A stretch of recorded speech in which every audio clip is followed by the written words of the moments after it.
or 8 boxes. I don't know. Yep. Okay, as expected, it just throws everything outside. I've played some of these types of games, mainly the supermarket one, and that one's been a lot of fun. I have a single shelf. I bought way too much stock. Shoot. But yeah, so you can just stock your products. So we can open a box here and just throw our products here onto the shelf. And wow, that's a lot. Okay. And then you supposedly, there we go, supposed to throw these out. There we go. Let's go ahead and just stock up our shelves real quick with this one singular set of Tetramon. Let's just assume that this is a brand new card game that just came out today, and I got the inside scoop, and I managed to get everything for this first set, which is just this one product. And I put all my eggs into this Tetramon basket and hoping that things will go well, you know. We'll see how this goes. So you gotta stock everything up really quickly. Then I actually have to set the prices for these things, so when people come in, I actually make money. So I should be able to take these, and let's go ahead and place these here so people know I got extra stock. How can I? Okay, I'm trying to want to place this correctly. Rotate it with. Oh, okay, there we go. Kind of don't like that, but that's all right. We're gonna place it. Okay, not inside.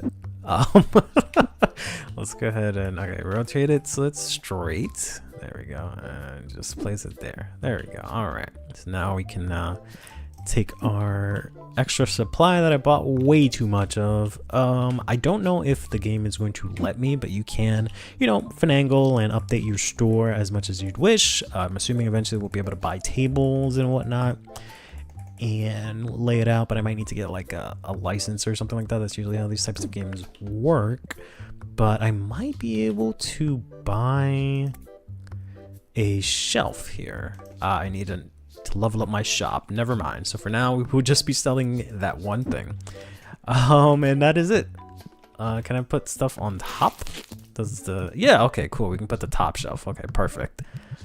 So we are just brimming to the top with Tetramon cards here, and we'll see how this goes for my business venture. I keep going up to it and hoping that it'll automatically open the box. I don't know why it doesn't just do that. To be honest, I don't know why you need a button to open the box, but that's fine. And is that close enough? And then you have to go here and actually do the prices or charge people on. A bunch of people looking at the store like, what the fuck is this? All right, so right now I have it priced at $0. This is kind of nice. And the average cost is this much. The market price is this much. So you want to charge it about the same as the market price, maybe a little less, because I'm a man of the people, right? So I'll save you 3 cents. There we go. I'll save you those 3 cents because, you know, I'm your guy. Why is this? Did I not just, what the heck? Can you kick shit around? Is that what happened? All right, let's stack these on top there. Is that what happened? Oh, you can't kick shit around. Okay, well that's not good. All right, so let's put these in the corner then. Good to know, good to know. All right, there we go. Yeah, just figure that out. All right. So now we can let customers know that we're ready. We're gonna go ahead and flip open the sign. Man the cashier by standing behind it and interacting with it. Interacting. Okay. Hello, sir. Yes, have a fine assortment of Tetramon packs here. Yep, that's a good one. Yep. Wow, what a bargain. Yep, this is tempting. All right, so let's go ahead and scan all these packs here. Ooh, that's a nice clean 18 bucks. All right, I have to give you back your change, which is gonna be $2. All right, there you go. All right, hello, giving, yes. Your change is $2, yes. Okay, close it out. Oh, space to do it. Okay, there we go. All right, best of luck on your pulls. Cool, cool. Wow. Maybe it would have made sense to just put out a box for you guys, huh? Right? Instead of just making you do a bunch of single packs up. All right, that's fine. You know, got that single pack luck. Maybe you got your yourself some sort of content you can use with all those packs. Best of luck. Tell all your friends. Follow your friends. Bye. All right.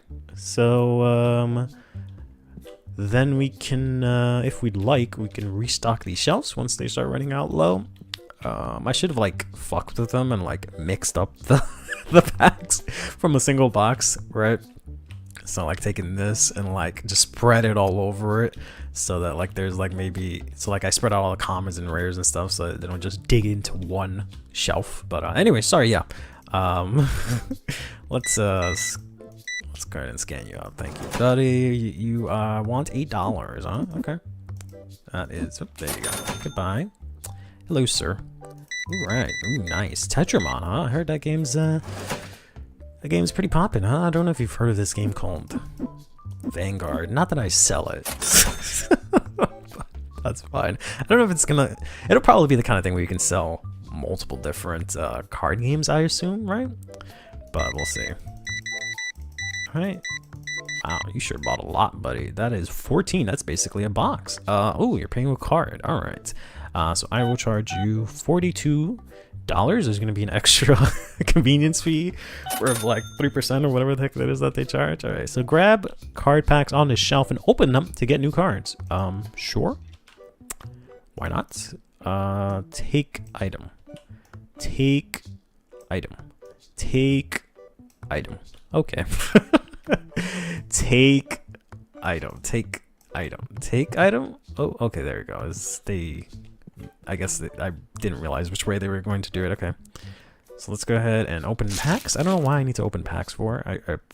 Oh, I guess to sell singles. Okay. We got Tetron here. We have Gulpy. We got Saploin here. And we got ourselves a Pygmy. And ooh, we got ourselves a something or another's. Nice. Managed to get ourselves $4 out of that. Okay, can I cancel this for now? Sorry, I have clients here. Can I drop this? Uh-oh. Ruh-roh. Uh-oh. Okay, hold on. Hold on, guys. Let me just open up all these packs. I guess we got Gulpy, Esprit, Ministar, Seedant. Okay, cool. Sunflower. Alright, great. Not the best pack as the last time. And then this might be the last one, I hope. Sorry. Just real important. Need to record this unboxing video for the shop. Ooh, that one was a lot better. Okay. Oh, I have another one. Okay, sorry. Hold on. Sir, please hold on. Ooh, nice. And Nibelus. Okay, cool. Cool. Sorry, trying to go through these. Wow. Or maybe it's cumulative. Is that what it is? I feel like that's a lot of money to make from that one pack. Okay, cool. Wow. Ooh, look at these creatures. Wow, so great. No, it's not cumulative. Okay, all right, sorry. Whew. Thank you for being patient. Man, you bought a lot of shit. Best of luck on your pulls, sir. There you go. All right, you only bought 2. That's it, ma'am. You don't want to get a couple more? You'll all right. You'll have a better chance, but all right. Okay, cool. There we go. That's what I'm talking about. All right. $4. 1, 2, 3, y 4. There we go. All right.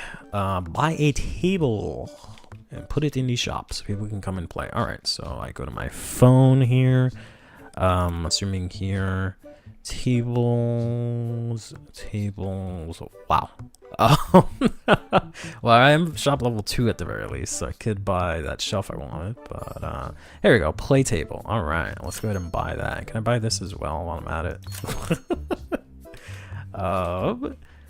Let 10 customers play in the store. All right, so let's go ahead and grab this. We're going to set up this shop, this table. Sorry, not this shop.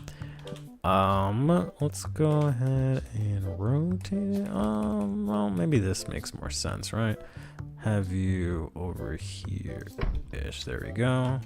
All right, I'm still open. That's right. Okay, yep. Thank you. Okay, $12 on card? Sure. Why not? All right. Okay, ooh, nice. Tetramon, huh? I heard that's the cool game, right? For all the kids, right? All right, let's go ahead and not charge you that much. That would be a lot. I would not be happy if you charged me 10 times more than what I paid. But hey, that is the TCG business, eh? Let's see here. $36, okay. There you go, buddy. Oh, and you're gonna, okay, yeah, go ahead. Use our table. That is what it said. that is 4. I did not realize how small this was. Shit.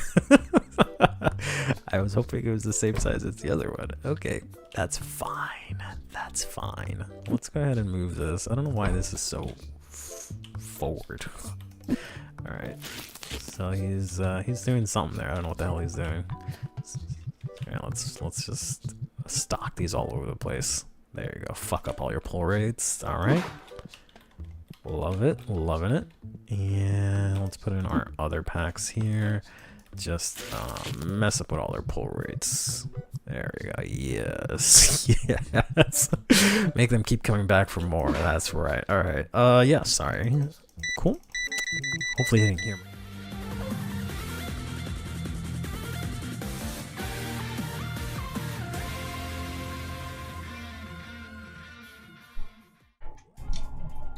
Hey everyone, sorry about that. My OBS decided to be very strange and magically make my scenes disappear, but sorry about that. Hey, how's everyone doing on this Tuesday? Hope you guys are doing a little bit better than I am today.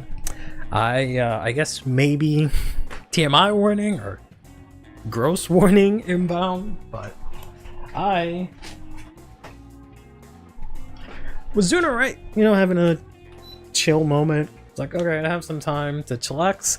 I was on the couch in between work. I work from home, right? And I was like, alright, I think I've done this long enough. Maybe I should actually get back to work now. So I went to go get up from the couch. And then somehow my toe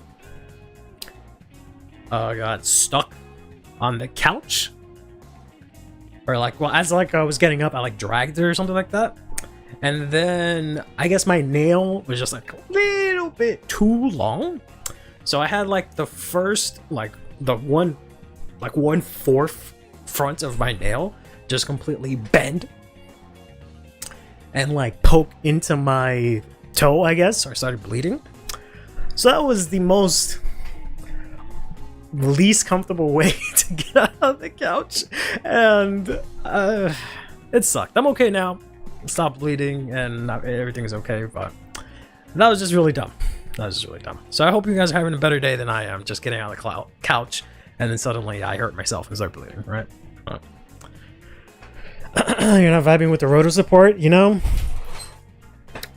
I literally made the slides this morning and I have not looked at it. I just know that I think that we got a new arena that says like draw, and like the other guy like stands or something like that, but we'll take a look at all that in a moment. No, I'm not pregnant, and I did take a shit today, but I take quite a lot of shit, so that's not really that much of a surprise, to be honest. Am I censored? Yeah. I guess it could be a little bit more that way.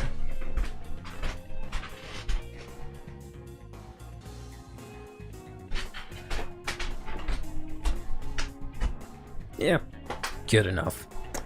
But all right.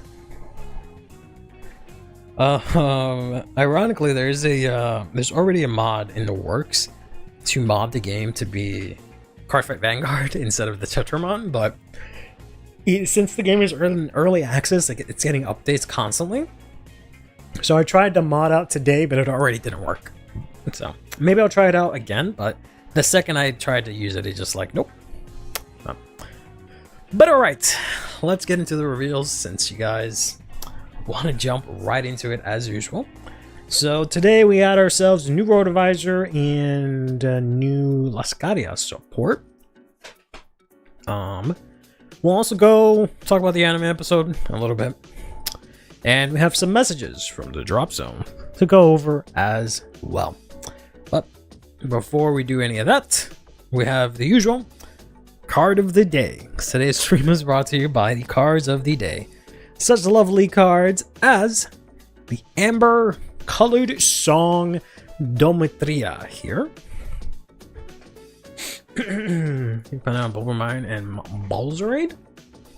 Is it though? On an arena? I mean, all the arenas are on hit, and that's kind of like what the deck is about, so I think that's okay.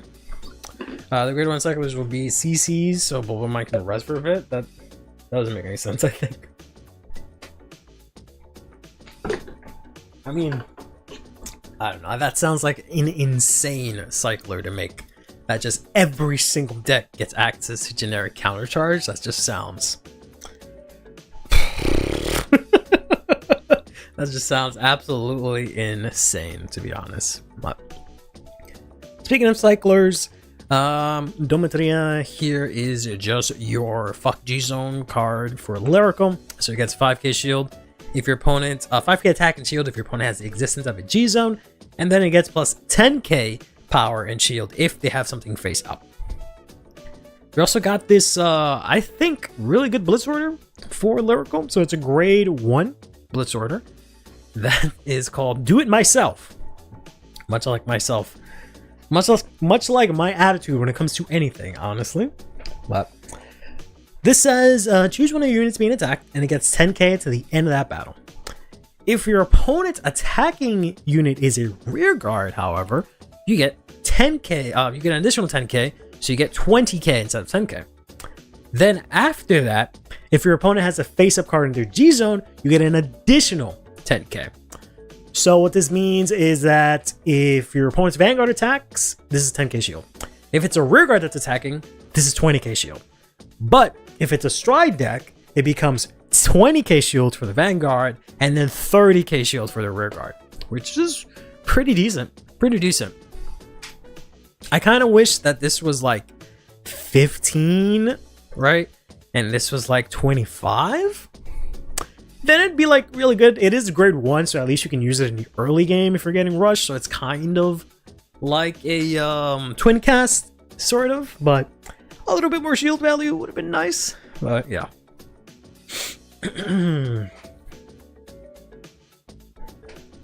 705. I'm not sure which card that is, but probably. Me and my friends pinged our Sienna made it in the Discord when this came out. Yeah, this will definitely be really good for Sienna. I realize there's a typo on choose. I don't know if that's my fault or where I copied and pasted it from, but Sienna just in general needs, you know, better blitz orders. This definitely helps. They have the one blitz order they have access to and like Regalia's pieces, and that's it. But this is nice to have. I think, unfortunately, unless the deck can turn into Lascadia and use multiple blitz orders, they have to like stay away from blitz orders and find other ways to meet their condition. But and then we got ourselves the Mega Varb Dragon, who is the 5k 5k extra shield intercept that can also intercept the back row if you have Triumph Dragon. So this will also work with the Grandpa Danger or Danger Grandpa when that comes out. Then we have ourselves the Fuck G Zone Blitz Order for Dragon Empire. So this one's also grade 1. This is the Unwielding Flame Sword that drove me kind of crazy the first time I read it because I was not able to understand what they were trying to say, but then I realized it is because I don't know how to read. So it took me a while to understand how this works, but what this says is you choose one of your units being attacked and you perform all of the following. So first things first, if you have a damage zone that has 4 or more cards, that unit gets 10k shield. Or power, I guess, right? Then, if your hand... I thought this both said damage, so that's where the confusion came. But this says if your hand has 4 or less cards, so essentially if you have 5 and then you play this, then it gets another 10k power buff. Then it says if your opponent has a face-up card in the G zone, you get another 15k. So maximum, this is a 35k shield, which is pretty good, right? Because that blocks 48k, and I think that's like what, a second stride turn or something like that. That it blocks or it matches, I should say. And then for like a first stride turn, typically that is like a 2 to pass, more or less, right? In most cases. But the fact that this requires 4 cards in damage kind of sucks. I don't know if like Dragon Empire suddenly is a deck that likes to just get blasted, right? Because like if that's the case, why is this a grade 1 Blitz order? But I guess early game having access to 10k shield is okay, but like at the same time, once again, this could have just been a 15 if we're gonna put a bunch of restrictions on it, right? I feel like Blitz orders need to be minimum the same amount of shield as triggers for them to even be playable. If they're gonna do nothing else but give you shield, they have to at least be the match like what a normal trigger is. Wow. So at end of turn, it would be a double rare minimum. If it was end of turn, that'd be ridiculously broken. If I could just get 40 or 30, almost 40k power for my whole turn, that'd be kind of ridiculous. I can't believe you would give me shit about the now Griffin, but you're okay. We're turning off an entire turn by just suddenly getting 30k shield for the entire turn. Come on, man. Be for real. Be for real. Eugene is better than Rotovisor? I know this is gonna sound like a cope. I'm definitely not a coper because I've never actually played Eugene outside of like one time in Deer Days. But I do think the deck might be okay in the format, just because I still think control is really good in this format. There's not really a lot of good dedicated control decks, so I feel like they could thrive. Whether or not Eugene has the tools to do that is a different question, but we'll see. But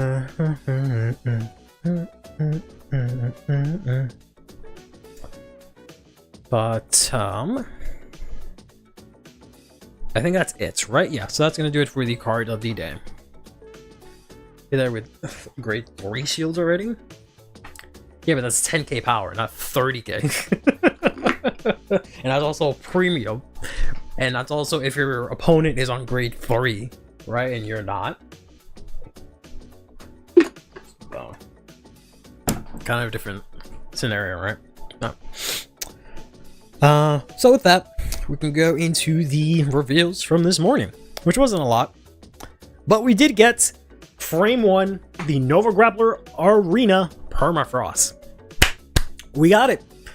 We're set, Rotovisors, bros. We got it. We've got a new arena here in the Permafrost. It is, of course, a grade 2, so it does not speed up having 3 set orders. But this says, once this goes into order zone, you can activate it. And when one of your units attacks, if you have a Vanguard that's Rotovisor, and you happen to have another arena that has not rested that battle, so it kind of sucks you can't stack these, but whatever. You can rest this card, choose one of the units that's attacking, and it gets basically on hit, Energy Blast 3, draw a card. I think this is fine. This is probably like a one of, but like I think this is fine. By the way, why can't the arena be a grade 1? We'll actually get into that a little bit more, but I don't know. I think this is fine. I don't want it to be a turn 3 deck. I mean, basically, yeah. That kind of answers it right there, right? I can appreciate what they're doing. Here, easy. You can't search the grade 1 with the grade 1 word. I mean, you could just hard.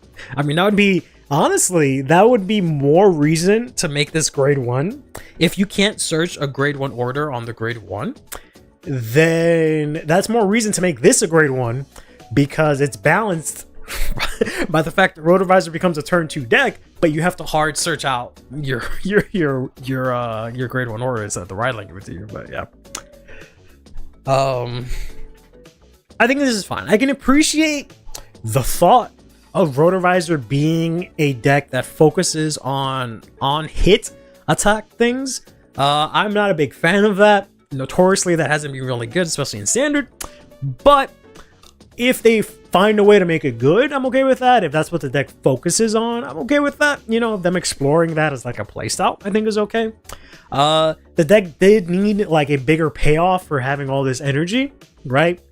Because it was either you get the counter charge because of your fucking dumbass Rotovisor was counterblast 2, or you would have a bunch of energy that you would only use on the mechanics to draw a card. But now you can do a little bit more than that, right? Which is okay. I feel like this could have also been a lot less. It could have been like, this could have maybe done more or like cost a lot less, right? Like I feel like Energy Blast 1, Soul Blast 1 would have been appropriate. I think this could have also given that unit 5k power. I think that would have been okay too, personally, but it's okay. I feel like you maybe only play like one of these in a deck, and that's it, right? Because I don't see a situation where you really have that much energy where you would activate multiple of these in a turn. So you really just want to play one of these in your existing deck, and that's kind of it, I think. But I don't know. I guess maybe for consistency's sake to make sure you see them, but I don't know. Is the original on hit effect clan? Yeah. A 3-3 split? I don't know about that. You can't accelerate playing them. So... And you already have so many ways to search it. Maybe not natively, but like... Yeah, I think it's a 2 of at most. I feel like you want the other one. I feel like the other one's way more useful. Especially since you can't use them both in the same attack. So... 4-2, maybe. I don't know. I feel like you can get away with just one copy. Play like whatever the Obligator Dragon for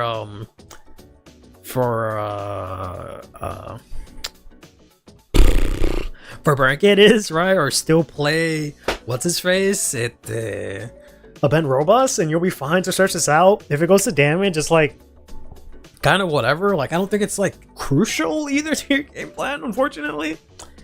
So I don't know.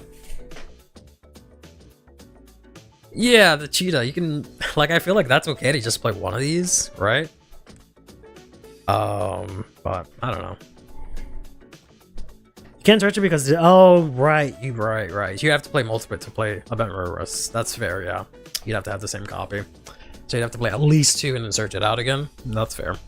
I don't know, I just feel like less would be better, but I could be wrong. Then let's go into like the actual, I guess, support for you guys here. In the Trabent Rotovisor, maybe this will replace the said Bent Robust because he is a grade 3, right? So this also costs Energy Blast 3. Odd choice that you'd make me do that, but okay. But this is act on rear once per turn. Energy Blast 3, choose your Vanguard with Rotovisor in its card name, and until the end of the turn, the cost of that unit's original auto abilities become Counter Blast 1. So they did that thing again. They did it again, where they made a cost, and they're like, fuck, maybe that was too much. And then now they went back and then they changed it. They did this with Medial. Frame 1. They gave her Counter Blast 2 as a cost, and in that same exact set, they released a card that reduces the Counter Blast. What is the fucking point of that? It kind of made sense for Rotovisor because you had so much inherent counter charge, but Counter Blast 2 is kind of a lot. But you know, this effect is nice. It kind of sucks that this clashes with the new card you add, right? So if you wanted to use both in a turn, that's Energy Blast 6, or if you wanted to use this in a mechanic, that's Energy Blast 6, which means you're always gonna try to energy charge maybe instead of counter charge, which also kind of sucks. But I guess it's fine if you're playing both of mine and you're not counter blasting as much. The best is a 4-2 since you need more orders anyways. The issue is now we have given a deck more cost. Yeah, I don't know if you need more orders, but yeah. Is checkable in the top 7, great, but still we won't search this, and we need a searcher for orders native to the archetype. Do we need a rotovisor name? I don't think we need a rotovisor name, to be honest, right? Like, we don't really get any benefit from having a rotovisor name, right? Oh shit, I hope this doesn't fuck us over later. Yeah, we're revisoring the roto, indeed we are. Hey Evan, how you doing? And yeah, the original arena is energy charge 2 on hit, counter charge 1 instead, right? You have the choice. Either rotovisor grade 3 or arena. Who cares? Fuck that. I don't know. I don't feel like you need a rotovisor, a bunch of rotovisor grade 3s just to make the ride line better. Like, I don't know, fuck the ride line. Give me like better cards, period. I don't know. I could be wrong about that. There was only either the one arena or the persona with constantly. Who cares? I think that's kind of like whatever. Personally, like I don't want to fill the deck up with more shieldless cards just to make the ride line hit. To be honest, I think that's my thing against it. Hey, Benice. Sorry if I'm saying that wrong. So new order is a 2 of, and grade 3 is like a 4 of 3 of, I suppose. We do get to add it to hand thanks to the ride line since it has rotovisor in the name. The grade 3, you mean? This is no rebel, yeah. But you can search it out anyways, yeah. Yeah, I feel like this is an instant 4 of, right? Maybe not instant, but like probably a 4 of, right? Just because of the first skill alone. I could be wrong. Rules is too sexy and broken. So other decks have to put an effort to find 2 orders. Oh. Not gonna lie, I wish this guy gained intercept with shield like opposite rate instead of the cost reduction, and then the energy cost was a thing that gave 10k to the front, to be honest. Yeah. So the 50 cards is going to sell budget versions of the set 3 decks tomorrow. Yep. Definitely a 4 of. Yeah, I would say 4 of. I don't know how I feel about this second skill. So this says, when this is stood by the ability of Rotovisor, you Soul Blast 1, choose any number of your arenas in your order zone and stand them. So, cool, I guess. Then, if you stood 3 or more arenas by this effect, so that would imply that you did 1 attack, rest, 2 attack, rest, Vanguard Swing, rest, right? Then you can counterblast 1. All of your front row rear guards get 10k power to the end of the turn. Like, so it's still Counterblast 2. It's just now you get Counterblast 2, but you get Persona Ride on rears. I don't know. Deck is a turn 4 powerhouse. I look at this and I see a repeat of B heroes. They only need a card like Thelvis and it'll be good. Yeah, I guess. I'm okay with, to be honest, Rotovisor. I guess I've accepted Rotovisor being a turn 4 deck. I don't think it needs to accelerate. I don't think every deck needs to accelerate to turn 3, but they do need to make the payoff a lot bigger. I do feel like the payoff for Rotovisor isn't worth it being turn 3, but maybe it's kind of strong if it was it doesn't feel like the payoff is strong enough to be turn 4, but it doesn't feel like balanced enough. If I could do this turn 3 against like a grade 2 Vanguard, I feel like that's a bit much, but I don't know. So we can only achieve this on turn 3. I mean, you can do the 10k on turn 3, not turn 4. Wow. This is generally very correct. We don't use Soul in the deck natively, and we run Bow Raids and Bulba Mines. This will help us. This will allow us to use much more with crazy, to go much more crazy with our arenas on turn 3 and 4. Yeah, that is kind of nice. It does like make every attack on hit essentially, right? Which is kind of cool. Good morning, Azim. I don't think Accelerator is the problem. I just want the consistency to get my 3 arenas by turn 4. That's fair, but I feel like you have that, right? Like, maybe not in engine, but like I don't see if there's any benefit to it having a Rotovisor name. But like you have ways to do that. Like you have the cheetah, you have event robust, you have habitable zone, right? There might even be more ways. Like I feel like there's enough ways. You have bold raid, but I guess that's not super consistent, but the other three are. Like there are ways to get it. It's just not an engine. But I don't know if like if you had a rotovisor that searched, unless it's a grade 3, I don't know how that would really change the game plan too much. Unless it did something else, that's kind of a different story. But I don't know. Grade 4 rotovisor, that's just favorite champ Victor Trust. I mean, I'd be down for that. Though we still have a chance for the grade 1 arena, as we should get 2 more arenas in the future. Why? Is there like a lore reason or something like that? What? The red line only searches what arena, which is fine. Do we need a B Hero CC promo for rotovisor? Why? Since being a 10k booster can create magic numbers with the grade 3 rear. I guess, but like, do you really need the rotovisor name per se? Like, I'm just saying, there's no benefit to the rotovisor name, and you already have like bubble mine and stuff. So like, I guess for like a 10k power boost, but I don't know. Strong return for rotovisor, yeah, definitely. You basically have the same exact game plan, except now you hit way harder, and you can maybe draw more cards. Right, and you have more on hit pressure. So in general, the deck just got better at what it already was doing. Right.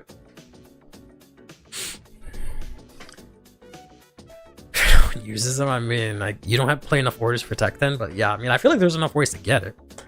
I've been saying this support makes rotovisor good. They just gotta live it long enough to make it to turn 4. I mean, yeah. No real continues to be the did you draw your pieces? Sort of. I had a attempt using Penguin and Walster back in the day. Me too, buddy. Me too. I think I have a deck profile where I use Penguin. More than rotovisor, more than a rotovisor that search, we need like that one B hero that plays the base itself. Yeah, that would be a different story. But cheetah discards the Penguins. I mean, yeah, you can technically do that, but you would have to play 4/4 to get the max value out of that. Hey, maybe that's an option. But, well, if it has rotovisor name, I think it's a grade 2 of the Ryland could search it. No, I think it has to be specifically a grade 3 rotovisor for the grade 2 of the Ryland to search it. So that's what I'm saying. Like, there's no point in having a rotovisor name because there's just no benefit to that for the deck. So when you guys say like a rotovisor that's this, I'm like, well, it doesn't really matter. It could just be any card, right? Why does this triple layer use every resource in the game? yeah, it kind of does. Yep. Like I can have you know, excuse it, but it is excessive. Like I understand why it's energy because like the arena gives you energy, and I understand why it's soul because like you have nothing that uses soul and you put like 5 dudes into soul, and like I understand why it's counterblast because this is reduced cost, so you technically have space for it. But yeah, we could have dropped maybe like this and made it like energy blast 1. We could have maybe not had this. Honestly, if this was like, I don't know, put an arena. No, that'd be stupid. If it was like put an arena of the soul, that would be kind of stupid. But like, we could have had some wiggle room here. Yeah.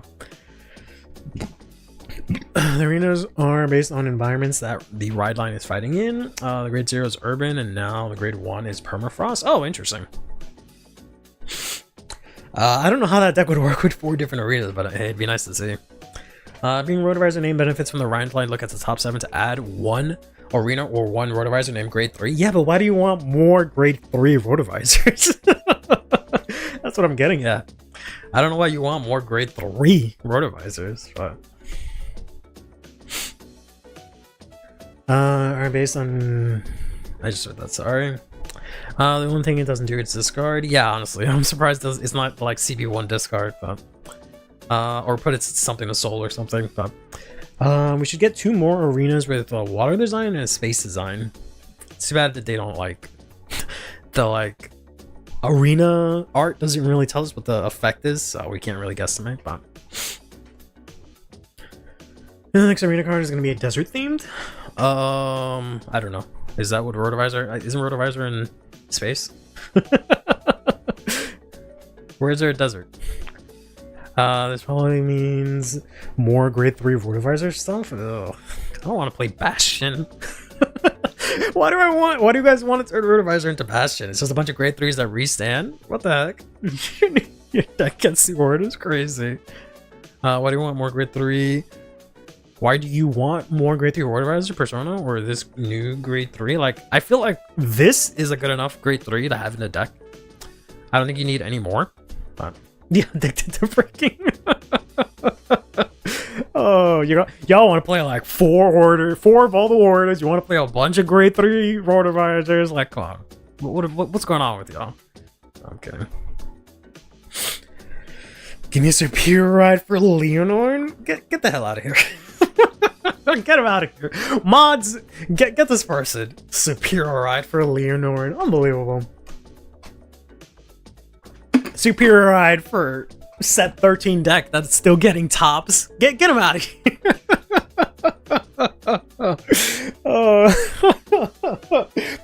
Unleah his Norns, please. But it's not the truth. Just specifically targets the front row grade 3 Rotovisors? Huh?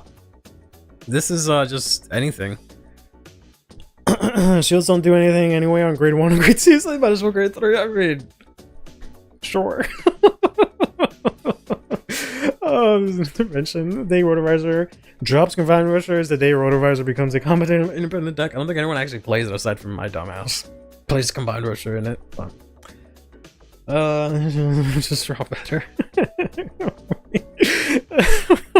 Superior Lunar is as bad as Saint Drake Jeweled. Gets a grade 4 jumper. Yeah. The Lunar represents the power of toxic friendship. No, I'm good. Y'all can wait till turn 4 like the rest of us honest decks. Alright. Right now you need like 3 Persona and 4 of this, and I think you are fine. Yep. No more of the grade 3 that searches, and then a bunch of the grade 2 or grade 1 generics. Yeah. Yep. I agree. You basically, you take out a Bent Robust, play this. It basically does what a Bent Robust does power-wise, and then you just put in the grade 1 Cheetah, put in like 2 copies of those, make sure you see your whatchamacallsums? your arenas, and I think you'll be alright. But means a grade 2 that puts an arena from deck to order zone, and they're good to go. Not gonna lie, I feel like that might be a bit much. I don't know. I feel like I could be wrong. I feel like turn 3 Rotovisor being full power sounds like a lot, because that's 15k, right? If you combine it with this, that's 15k to the front row and 5 attacks. Right? Because Rotovisor gives everything like 5k or whatever, and 10k to the front row, and everything is on hit counter charge or energy charge or draw a card. I feel like that's a bit much if you go first, right? Like, I feel like it's a bit much, but I could be wrong. I don't know. Not some 5k short. Yeah, sure. So Tamayura, I mean, Tamayura, but like on turn 3, like Tamayura with Persona Ride, but like on every single turn 3, that sounds like that's a bit much. I don't know. Means a grade 2 that basically the deck has a bit more consistency tools in the wrong places, but we got more energy blast cards. Yeah, basically. I think what I would rather see, to be honest, instead of accelerating the deck, is if the deck got a better early game. I think that would be better if you could farm more advantage in the early game, like turn 2, right? If you got some cards that did that were specific to the deck, I think that would be a lot more interesting than just a grade 1 or like a card that instantly plays an arena. But I don't know, because you have all this on hit pressure, and that's also way more powerful in the early game. So I feel like that would be kind of cool. And then like maybe if it was like on hit like rears also, instead of just all hit Vanguard, right? Because like you could only hit the Vanguard 5 times before you're about to win the game, right? So that would be kind of nice, and it gives you like removal or something like that. I don't know. Give him like give him one with like a missile launcher, right? And if it says like if I attack I can attack the back row, and if I do, it counts as me attacking the Vanguard, so the effect activates kind of deal. Like, I don't know, some shit like that. But They better give it to Zorga too. Zorga better not get anything ever for the rest of existence. Oh no, we're halfway. They go burr, they die, yeah. Technically Zorga does just go from Nadir into the mask. Yeah, I mean basically, yeah. 10 for Persona plus 10k from this plus 5k from Rotovisor effect. Not gonna lie, big numbers and big 5 attacks. Yeah, sounds pretty good to me. I don't know. Bold Raid already gets 13k. He's already 13k too, so like, oof. Before Faded King Zorga, oh, a 5th Zorga. I just got a 2nd Barrow. And Zorga's gonna get like a 5th form. I can't with this game. It's pure wide. Mass, yeah. 5 more years of Masanori. Like Masanori's fine, but I don't need fucking another Zorga. Support other Sturcan decks, Bushi. Give me another Gredfia. Give me another. I don't know. There's only like 4 decks to start Kia anyways. Like, god damn. We thought it would be fun if the Faded King was generic because of what I can said in that sub. We thought in the group chat. Oh, yeah. I don't know. Faded Queen Magnolia. I don't know if it has to be faded specifically. I'm okay with it not being tied to the anime, but yeah. Another souls. I don't know if that's possible, but I'm not against it. But yeah, depends if that shows up in Youthquake, which I doubt. But yeah, he's a Grand Fear, right? Exactly. Yeah. But, yeah, they really need to bring in like Brancade and Starkea. They need like 3 more decks. I feel like a piece, right? They need like 3 more distinctive decks between them, because I feel like every nation is like doing fine. Like Ketter's fine. Not Ketter. Dragon Empire maybe like 1 more. Dark States I think is doing fine. Lyrical's obviously doing perfectly fine, right? So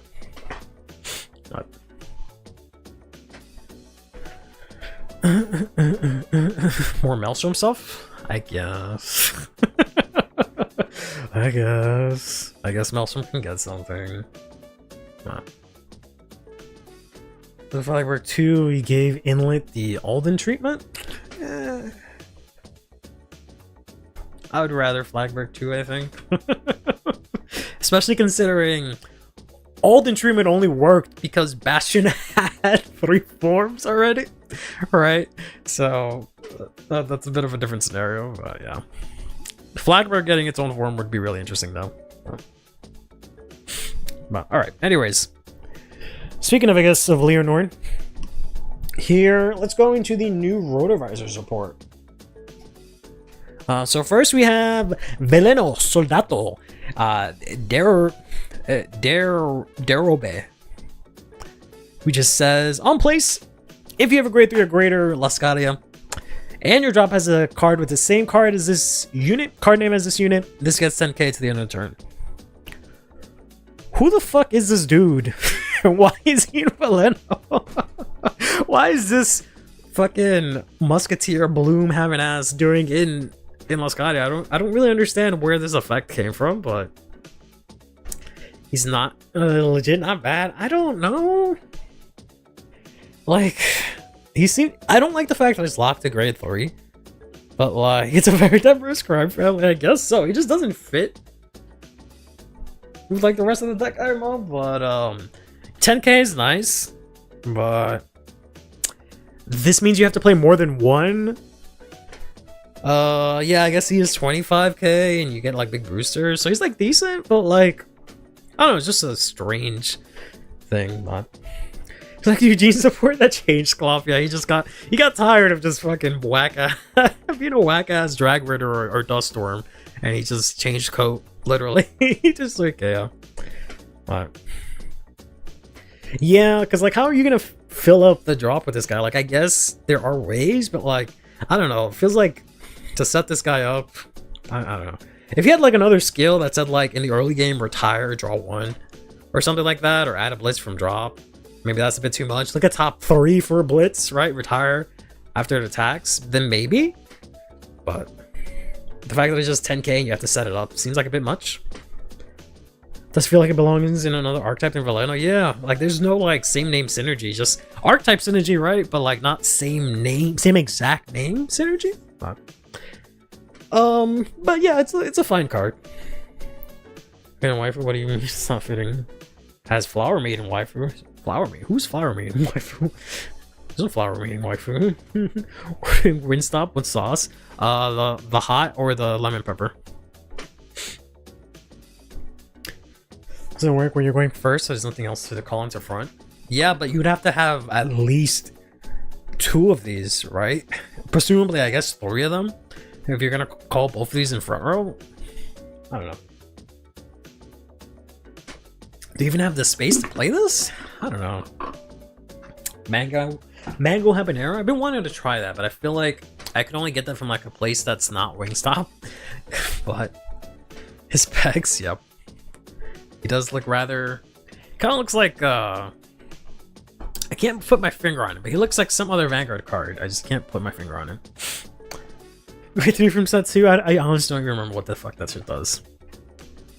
But subs ordering me free food? I would probably never do that, because that means people know my address.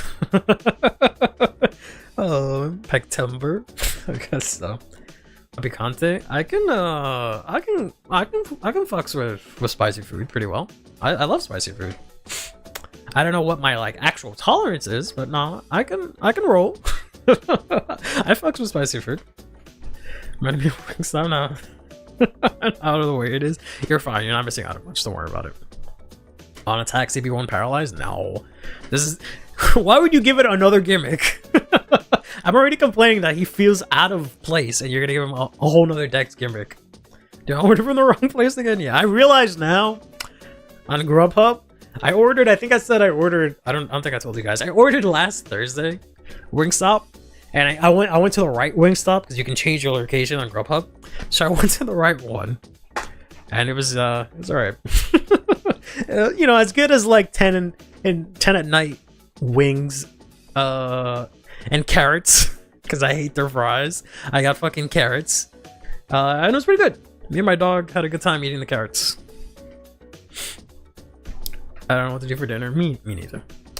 I was in a weird mood and tired and lazy, so I didn't go grocery shopping. So there's like nothing in the fridge. So my fiance is gonna come home and we're just gonna look at each other and like, we're hungry. What the fuck? What the fuck do we do? But that's a problem for me in like an hour, I guess. From set 2, it sucked indeed. I don't even know what it does. All right, ribs and chicken are done. Gotta talk to you later, right? But thanks for stopping by, Ed. I was gonna get their fries well done. I was gonna try that, but like I had their fries twice and they were ass, so I just didn't want to have them. Get Dallas BBQ. I used to like Dallas BBQ's street tacos because I couldn't have other stuff back then. But like, I don't know. I don't like any of those chain places. I feel like their wings are like we're not in Dallas. I feel like all their wings are ass. Don't order YouTuber burgers. What the fuck are YouTuber burgers? Is it safe to eat 4-day-old Chinese food? Probably not. You should probably toss that. And Jim just asks for food advice. It's fine. It's fine. But yeah, I think this guy's like fine. He just feels out of place, but I'm okay with cards, decks having just access to different things in their toolkit. I think that's okay. Yeah, what the hell is a YouTuber burger? Depends on if it's in the fridge and how hot it was. Yeah. She's so pretty. So we got Veleno Familia, Flautria? Flautria. When this card is discarded from your hand during your turn, if you have a Vanguard with Lascaria in its card name, Soul Blast one, call this your rear. One deck of just fairies? I'd be down for that. Give me a deck. I really wish they would tap into more of like the different, I don't know if aesthetics is a word, but like, I guess like races and just like, yeah, maybe aesthetics is a word, like themes, right? But like, I can't believe it took us so long to get like a robot deck. Come on. There's sylphs in Vanguard. We don't have fairies. You're telling me friendship fairies, not a fairy? That stupid fraud? Unbelievable. When did this deck start discarding? Never. Aside from Ride Phase. How tight is Lascaria's Soul? Since we have her set 2 support Soul Blast 2, it's always been tight. So Fair in the title, but not in race. Unbelievable. Boost your own. What the actual? This actually solves the grade 2 from set 1. Oh, I mean, I guess. I just don't know where you find the space to play all of this. I don't know. Yeah, the discard 1 and call something from drop. So basically, it changes it from Soul Blast 1, call something from hand, and then call something from drop, sort of. I guess. I saw on Twitter that you can maybe use it with the stupid pineapple from like set 11, where like if its attack hit after it boosted, you can discard 1, retire it to search for a blitz. And then you can discard her, technically call her out to front row. Get an extra attack that way, but that's an interaction that exists. I don't think that's feasible. I don't think you need that, but this might be useful. It's another one of those nice to haves, I guess.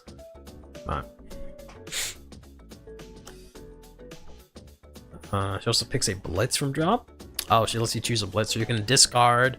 Interesting. So you can discard this Soul Blast 1, call her out, and then also get a blitz from hand, from drop into hand, I should say. Yeah, I mean, I guess, but I just don't feel like you have any space for that. But maybe, I don't know. Yeah, it's nice to have, which I think is okay.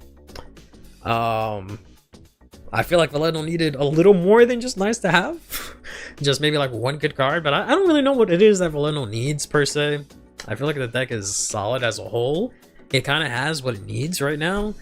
So I'm not really sure what it needs per se. I don't know if it's just because of the format. But a counter charger in main phase? I guess that would be nice. Like that kind of goes antithetical with Lascadia's skill, but sure. And you have the guy from the last line, and all your rides are free. I mean, sort of, yeah.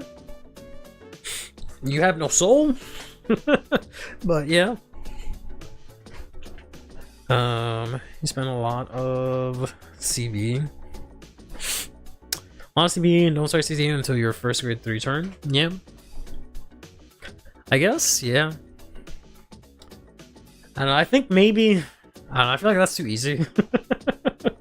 But maybe we can get like a blitz order that works in the early game that can countercharge.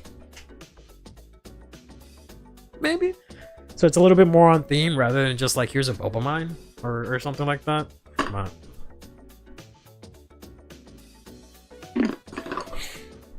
this sort of fits the theme and the playstyle. I don't know. But yeah, so this is cool. Might have some applications, we'll see. And then I guess the big bug here is the fucking sniper of the gang here, the triple rare. Veleno Soldato.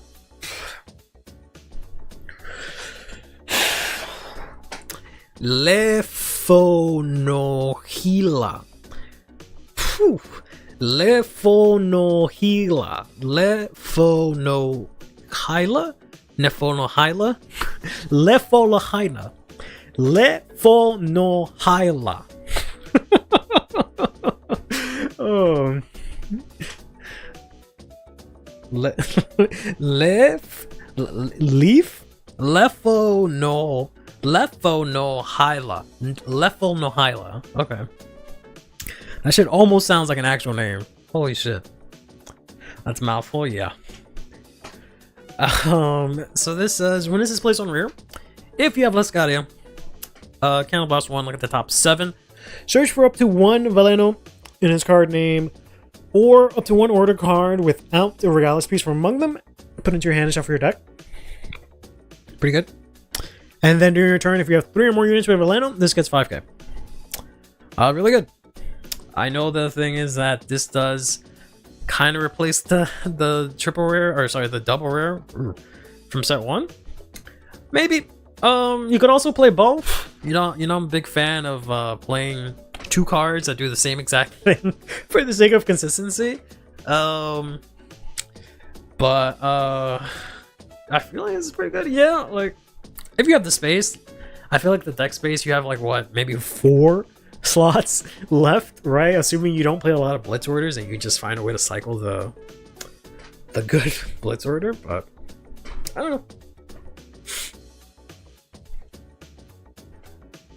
You can afford both CB-wise? I mean, you're not planning to use both, right? It's not the idea that you're going to use both in a turn. It's just that you're going to get more access to the same effect, right? If you play 8 copies of a card, you'll see it more often than you would just playing 4 copies, right? It's not so much you're using both. Helps you grab Nectar if you want a Manslaughter. Yeah, it is nice that this just blatantly says any order, so that's kind of nice. Only down to 6 Blitz, so there's room for other stuff. Yeah, I'm only playing 4 of, you know, her Blitz order, and then I think like 1 other one, so I think, yeah, I'm only playing 5. But even then, I'm playing like 4 of all the, except the grade 3, the one from Z2. I'm playing 4 of all the Valendos, and I think there's only like space for like 3 cards, because I think I also play the cat. So I think I just have like 2 or 1 copy of the donation card, but that's about it. And that's because I pulled it in FFR and my fiance wanted to try it because she was playing the deck, but yeah. The Watermelon Blitz? No, fuck that. CB1 on my opponent's turn? No, I'm good. But no, that thing just doesn't work with Valeno because it has to be the first Blitz order you play. So it locks you out of Blitz orders for the rest of the turn. So it's kind of pointless. Which donation? The Ketterster Care one. That is the secret code? Yeah, that's pretty good. Yeah, because unfortunately you play that. You want to play that as the first Blitz order of the turn so that every attack you get the 5k. But then you can't use any Blitz orders, which really sucks. So. Whoops. Yeah. This is fine. Could have been maybe better. But it's fine. Yes. I have the like picture of her in my head, but I just like, girl, I have no idea what your name is. But she plays well, I know. Gonna try the Draw Trigger Blitz. Why? Because it's an anti-G zone card. You would, huh? You would. Yeah, I don't know. Maybe I'll try that too, to be honest. It's the only one with that's a decent blitz. That doesn't cost resources. Yeah, that's why I was trying to play the like I guess the Leonore one, because that kind of works in the deck. Because you tend to have a back row, right? That's the only costless one, right? But yeah. Oops. But as a reminder, this, I guess, Friday, is it, right? No, it's this next Monday that I guess it is, right? Yeah, next Monday. So next Monday night, they are going to talk about who knows what, but they're going to have this strategy presentation. Rumor has it Vanguard might not have a lot of news since they gave out some of the other stuff beforehand. The only expectations you should really set is that you will learn either 1 or 2 of the encounters that are intercept. I think that's the only thing that you'll see. Maybe a ban list, but I'm pretty sure we're not going to see a ban list, right? And probably the announcement of the next lyrical set. And maybe some anime information. That's the only thing you're gonna get, right? Actually, I don't think you can get any anime information because the anime is still airing, so I don't even think you're getting that. So yeah, just expect that and expect them to talk a lot about like other stuff. So don't put your expectations too high. But we're also getting Leia Schifel cards. Supposed to be relevant in the episode. I don't know if he's actually going to be relevant in the next episode per se, but we'll see. But we'll find out. There's still a triple rare spot left for Stokeas, so we'll see. G10 movie go. I don't know about that, but Yeah, it's probably not gonna be super big now. See season 3? Yeah, I hope they don't, because that'd be really stupid. Unless it's like something completely different happens, but even then, I don't know if I want to see that. I go to Koto Comics. Yeah, they'll probably talk about that. That makes sense. Which is kind of the same thing. Like, which is basically nothing, right? For us in English, because it's kind of whatever for us. But yeah, I shouldn't say they might. They will talk about that, because that comes out in like November. So yeah, that's the other thing they'll talk about. Divine season 2? Why would they announce that there? Don't we already know that? Should I go on the ban list? Nah. It's too soon, I think. And like, they don't know what to hit for Shoujo Doji. And I think it's fine. I don't think they're gonna hit it, to be honest. I think it'll be fine after a few sets. Maybe not even a few sets. It might be fine after like set 5. But we'll see. Man, if he doesn't get black, well, good luck with that. As much as I want to see them, I don't know. We'll see what happens. But I'm gonna operate under the guys that we won't be getting them for now. As per usual, let's go over the anime episode, right? So that's your spoiler warning.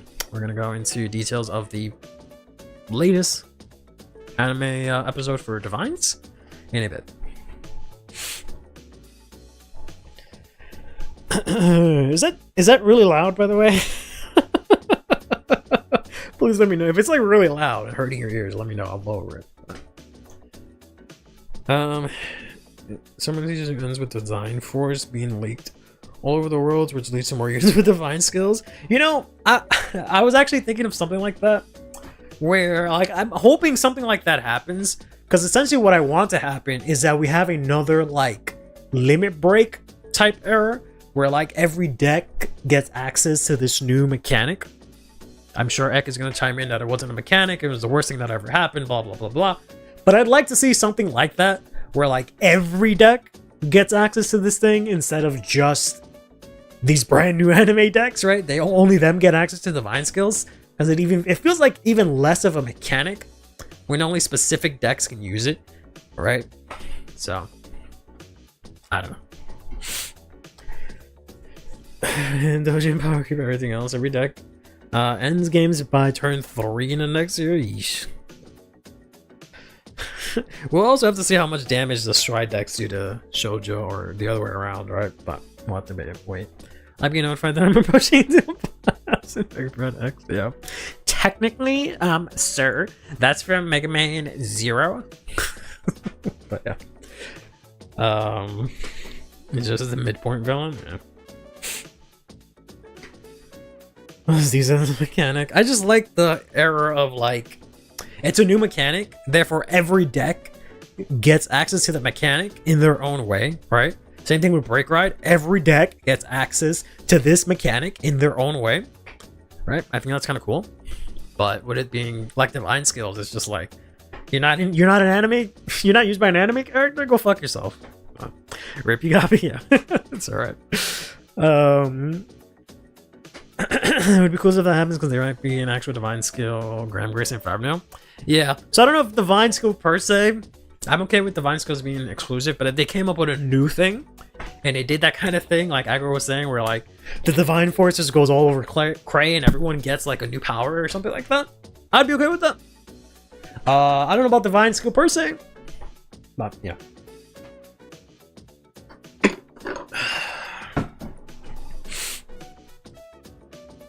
Is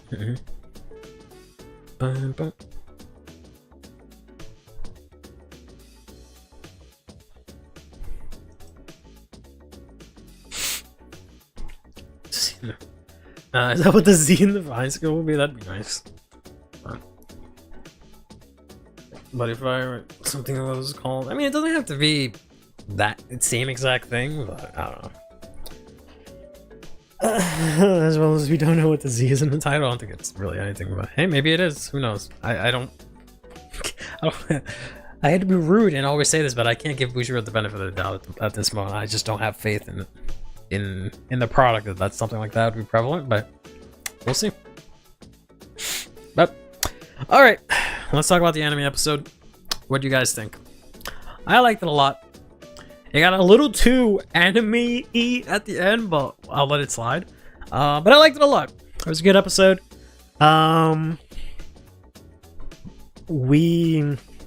There's just one small thing that I could have swore they would have handled, but they didn't.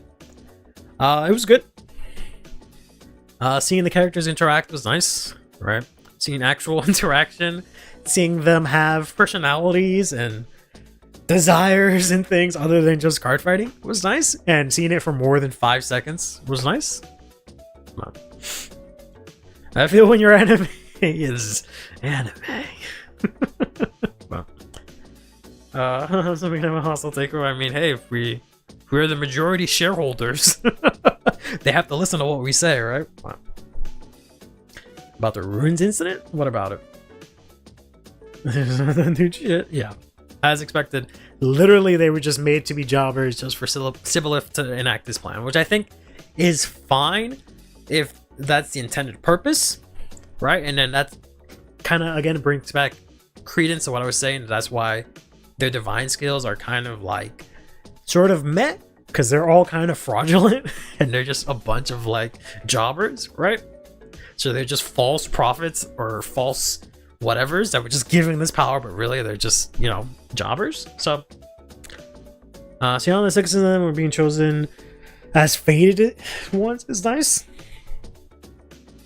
Did we see that? Oh, did we see that per se?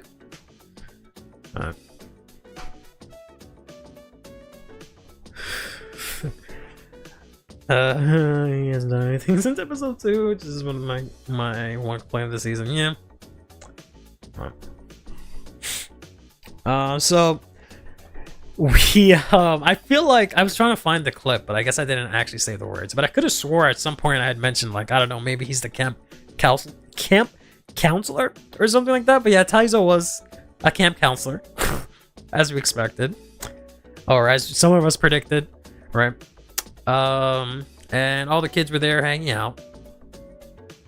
It's all the fated ones minus, all the fated ones plus Kyon. None of the other characters are relevant. They had my favorite moment where they had the lyrical girl look at fish and point them out. I thought that was funny. They had Masanori show up randomly, like I had said he was gonna just randomly show up. I thought he was gonna be more involved. Like, I thought all the characters were gonna be more interconnected with the whole incident. They kind of weren't. Like, I thought it was the whole thing where they were like gonna all come together to like help Hikari and be involved at that specific moment. So that's how they got tied to this whole thing. Didn't exactly see that. They just happened to all be in the same place at the same time, kind of deal. Then Hikari got like a call from Sibyllith to be like, hey, yo, let me whisper in your ear. So she went over there. Sibyllith took over her. She became all evil and whatnot. And then the whole place started collapsing. The one thing I liked about this episode is that they did this part quietly, and they didn't make like a I don't know what's the word for it, but they showed, they didn't tell this, which is really good. So they had this scene, right, where Hikari gets possessed by Sibyllith, right? And then Akino shows up, sees what's happening, and he's like, yo, what the fuck's happening? And then the whole shit is crumbling, right? Then Akina is just like, oh shit, I gotta go help my sister. But he can't, because he's like 10 or whatever, and he's scared. Which makes perfect fucking sense for a 10-year-old, right? So essentially what I drew from this is that this one moment of hesitation like scarred him for the rest of his life. And that's why he's so like what he is today. That's why he's so the words are escaping me, but that's why he's so like super into like helping Hikari. That's why she's like she's his everything, right? Because of this one moment where he fucked up. And that's why in like all other moments he's just like always very like front facing and like, yeah, I'll do this, like no hesitation, no fear kind of thing. So I thought that was kind of nice. I didn't like explicitly state that, right? They didn't like say right away like, oh yeah, he's like this because when he was younger, this and this happened, right? It was just more inferred, which is nice. Then about the runes, they were all loosely connected. Yeah, I wish they were more involved. Like, I could have swore it would have been a kind of thing where they all, like, the two things I thought were going to happen that would have made sense. They would have all been involved in, like, helping Hikari or something at some point. And then the second thing would have been that, like, Siblif would have, like, done something and then he would have, like, mind wiped them.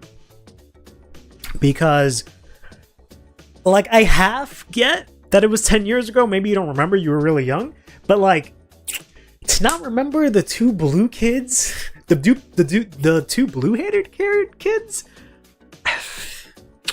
the kid with the red, right, the kid with the red hair that you were friends with for that one day. I don't know, like Taizo. Did I remember that your fucking camp counselor was this famous dude? Like, but I don't know. To not remember that now saved your fucking sister, but I guess they were already close, right? When the episode started, but like, I don't know. Yeah, like, Sho at least had the whole, like, traumatic thing that happened, which I thought was going to be tied to this. That would have also made sense too, right? If, like, the whole incident, right, there was, like, an earthquake, and then that's when, like, his parents, because of it, got into a car accident, right? So that's why at the same day that this happened, he also shut off, right? But that they didn't make that connection right now. Masadori, just because Masadori, I guess, yeah. Like, he, I think, recognized Akina to an extent, maybe, or maybe it was just him being weird. But, yeah. You met at camp when you were... I still remember when I was, how old was I? I was 8 or 9. I was moving, right? I was moving from where I was, and I met this kid for one day. One day. This kid, I became friends with this kid for one day. It was like those scenes in like a sitcom or something like that, where I just met this kid this one time.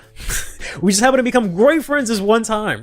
And then, like, he literally, like out of a fucking Disney movie or like something like that, he came up, and then I was literally sitting on the truck, the moving truck, on the back of the moving truck, kind of being kind of sad, like kicking my feet. And as my new friends comes up to me, and he's just like, "Oh, hey, what's going on?" And I was like, "Yeah, I'm moving. Today was my last day," kind of deal. I still remember that kid, right? I feel like if I went to a fucking camp and some crazy shit happened, I would remember, especially if I met them afterwards, right? 10 years later, I would remember them. I don't know. But I don't know if it was the weirdest part of the episode. I don't know if he was really normal, but you almost remember that kid. Hey, Google, how you doing? But so yeah. So then it turns out to be now that saves Hikari and like breaks up the whole evil plot, which is why Siblif was like, "Fuck you now. This is all your fault." So that makes sense. And then she ended up holding on to the card that Hikari was trying to grab, because that's apparently what was gonna like unlock full sicko mode for Siblif. And then she just had it this whole time. What she did with it this whole time, right? Like, I know she had it like onto the side or whatever, but I don't know what she did, like between the episode where we saw that she remembered about it and like this moment. I don't know what she did with that card, but it is what it is. She even says here like, "Oh, maybe I'll see them again," and give her the card, right? So she doesn't remember that it happened because she could have been giving them the card, but I don't know. They revealed that this is canon. We talked about this on stream, and it was canon that this fraud over here, bro, this sus among us fucking this was legit. She's a faker. She's the one that did it, right? This was canon, so that was nice that they brought that up. This is now Siblif, or Siblif now, or whatever. She tried to mind control Akina, and like I got tagged a couple of times when they revealed the preview of this, because people thought instantly I had lost the bet I made, where I kept saying that they weren't gonna make Akina the traitor and make him go evil. And they showed this, and it was just like, "Ah, we got his ass. He's got a blue hair, his dumbass hair. But nah, you know, main character did his way through it, which was fine. Here we're starting to get a little anime-y, and I was like, all right, fine. He's a good boy, fine. He has the like will or whatever to break through it. That's okay. But then he turned into like Super Saiyan, and then that was where I was like, all right. There was maybe like a smoother way to go about this, but it's just like, no. It's his divine force. Everyone in the world has divine force. They've all had divine force this whole time. Divine force is the truth of creation, blah, blah, blah. And I'm just like, all right, Kib Lewis. All right, now. And then they're like, oh, we all have divine force. And then they fucking... they fucking make up their own fucking divine force. Sorry, I keep saying divine, but it's design force. Spirit bomb. And I was just like, all right. All right, now. Fine, we gotta we gotta get to the finale somehow. Fine, right? And then it turns into a new Raziel that looks, in my opinion, exactly the same as the old one. He just has like a cape, and that's it. But okay. So they all did they did the Yu-Gi-Oh thing where they like drew a thing on their hand, and then that summoned a new card, and that's okay, I guess. Yeah, see, exactly. He had the power of Nakama. Yeah, I mean that when the protagonist loses, they must pull a new boss monster straight out of their ass every time, basically. Turns into a trading card? Basically, yep. How much longer do I have to do stupid plushie? Forever, hopefully. I think it's actually just Bastion. Yeah, I don't know what it is about Keter, like, upgrades. Where they like do nothing. They add like they leave the exact same core design and they'll add like a thing. That's it. It's just like, come on, man, do something. Just because you change the pose doesn't really make it a new card. Like they kind of did the same thing with Bastion like twice. They did the same thing with like Alden, where he kind of looks exactly the same as before. It's just like, did this need to be a new form? It's kind of the same thing. Like, change the color or something, right? I think it's the same artist? Maybe. I don't know. Good thing that Raziel Vita can't usually yell in deck anymore since he's no longer Fated One, but Fated King. Unless it's a dress up. Is that how she's worded? I don't think that's how she's worded, or is it? I think it's to keep some of the recognizability, so that way we can keep any people attached to it. Yeah, but like you could have changed it a little bit. Like a little bit more. Like make it upgrade worthy. Like, I don't know, man. Give him 2 swords or something like that. I don't know. Like, look at the upgrade from Gigantic Overlord to fucking Gigantic Overlord the End, right? Like, that's a substantial upgrade between the two of them, and they're completely different, right? Like, I don't know. This is the fusion of all the Divine Force. Where's the inspiration from the other Fated ones? Yeah. I don't think that's what it's gonna end up being. I think it's just that this was born from it, but like, I don't know how it's gonna end up.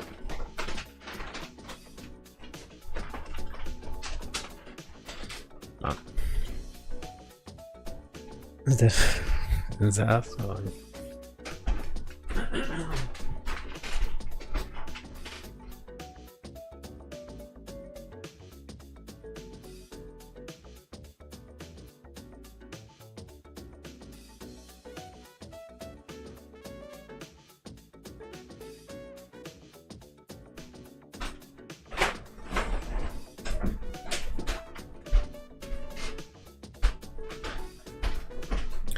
Alright, sorry, I'm back. I'm gonna hate to hear it, but Marina eats all. Marina eats all of the other upgrades up visually.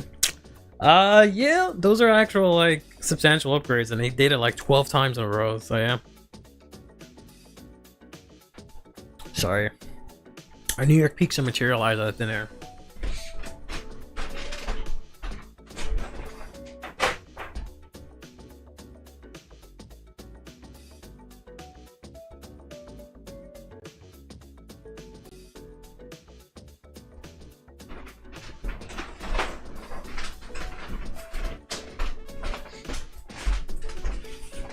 If any new ones will get new forms, I'm pretty sure they will. I don't think it'll be set 5. I hope it's the kind of thing where they all have their own kind of moment, and then they get their new form. But we'll see.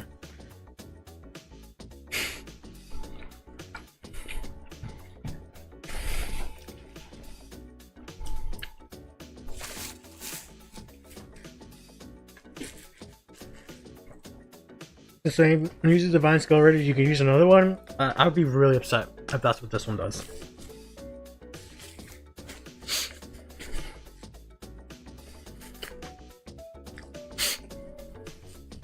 I'm being a skill.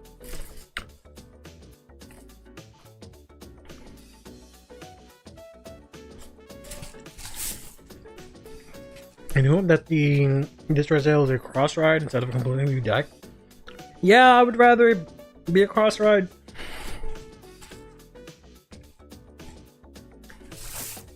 If everyone, well, fuel on Raziel to go see what you're saying, essentially, yeah.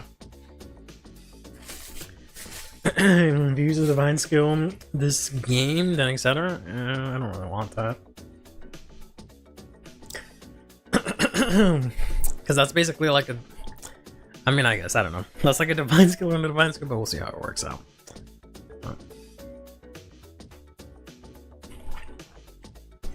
Hopefully not new Zorga.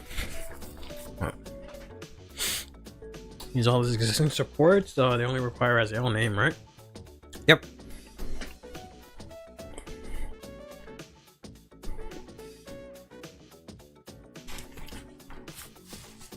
But I don't know. We'll see what happens.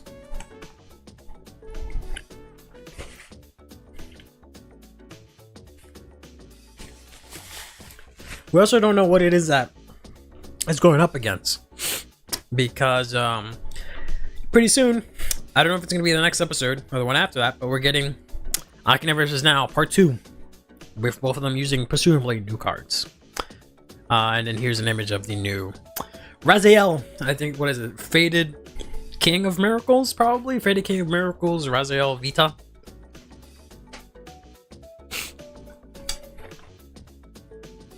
SR, DSR, Raziel, Vita isn't a cross ride? Yeah. I'm pretty sure it is, though. But we'll see.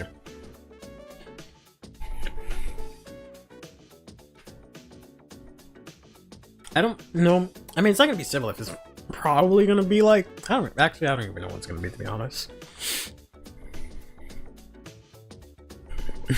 Yeah.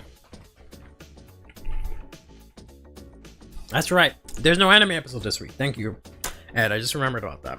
Or you just reminded me about that, I should say. Yeah, so it won't be this week. I don't know if it's going to be the next following episode, because I think we still have 3 more episodes. But I'm assuming it is, right? I'm assuming 11 and 12 is going to be the final fight. And then 13 is going to be like the cleanup episode, but we'll see.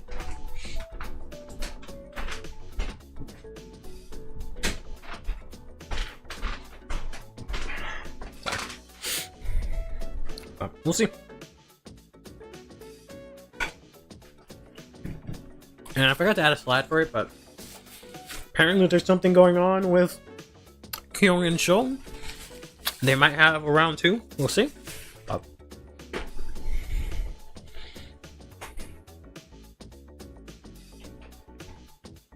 It's a 3 fighter and they fight in space. I doubt it, but we'll see. At the same time, I feel like if they wanted to do that, they would have done that already, but maybe not. I don't know. I feel like because they've been trying to get all these fights out of the way as soon as possible, I feel like if they wanted to do that, they would have done more fights at the same time, but maybe not.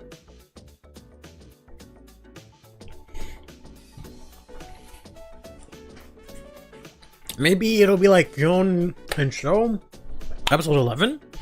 And episode 12 and 13 is the final fight, and we only get like the last 10 minutes or whatever to resolve everything.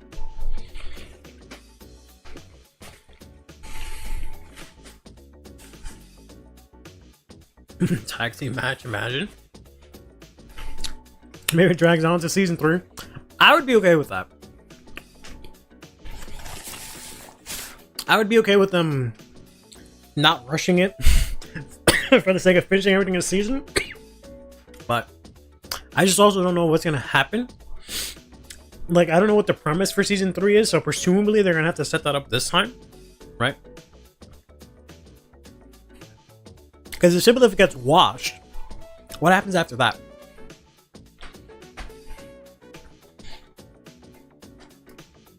I'm also okay if it's like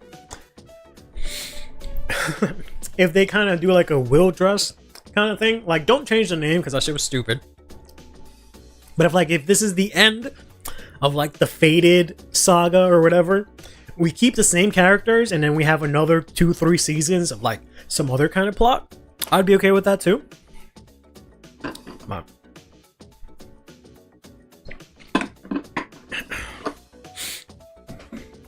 Everyone is here. Season 3 already? I don't know about that. Divines could easily go to like season 6 in my opinion. Easily.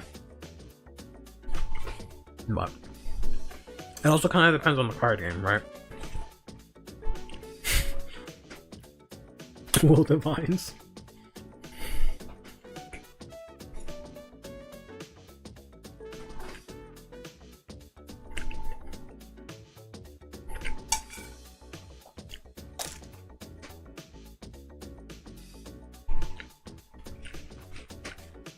The plot was okay this season.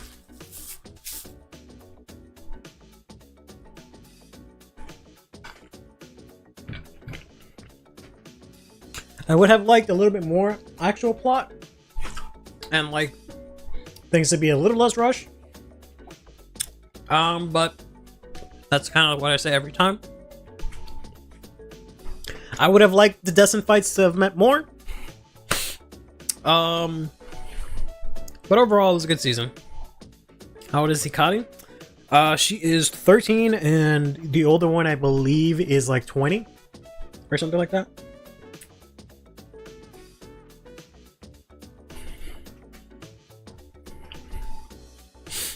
Tree. End of Rule Dress usually got possessed by the Tree of Hydrogen. Like Jimmy Joker, like Mink Joker did CIT, and he finally got his drip jacket. If only, but I doubt it.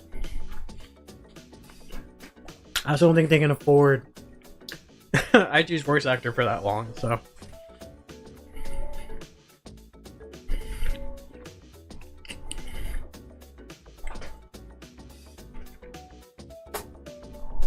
And then Danji returns and Megumi runs him over with his car. And we get revenge. And we can finally move on for that? Yeah, that'd be great.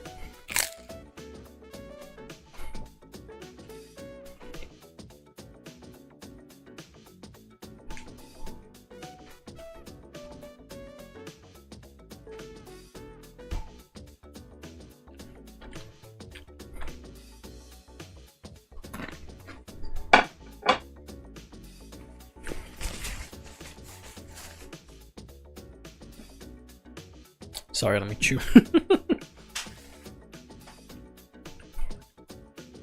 hell is that, Kugla? That's a glass of water? Looks like a weird dragon Pokemon. Is it though?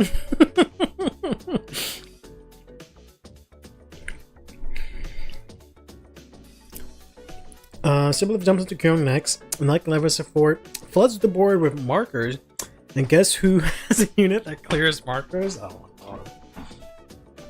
I might turn off the TV if that well, I don't know. That'd be kind of lit, but at the same time I'd be kind of angry.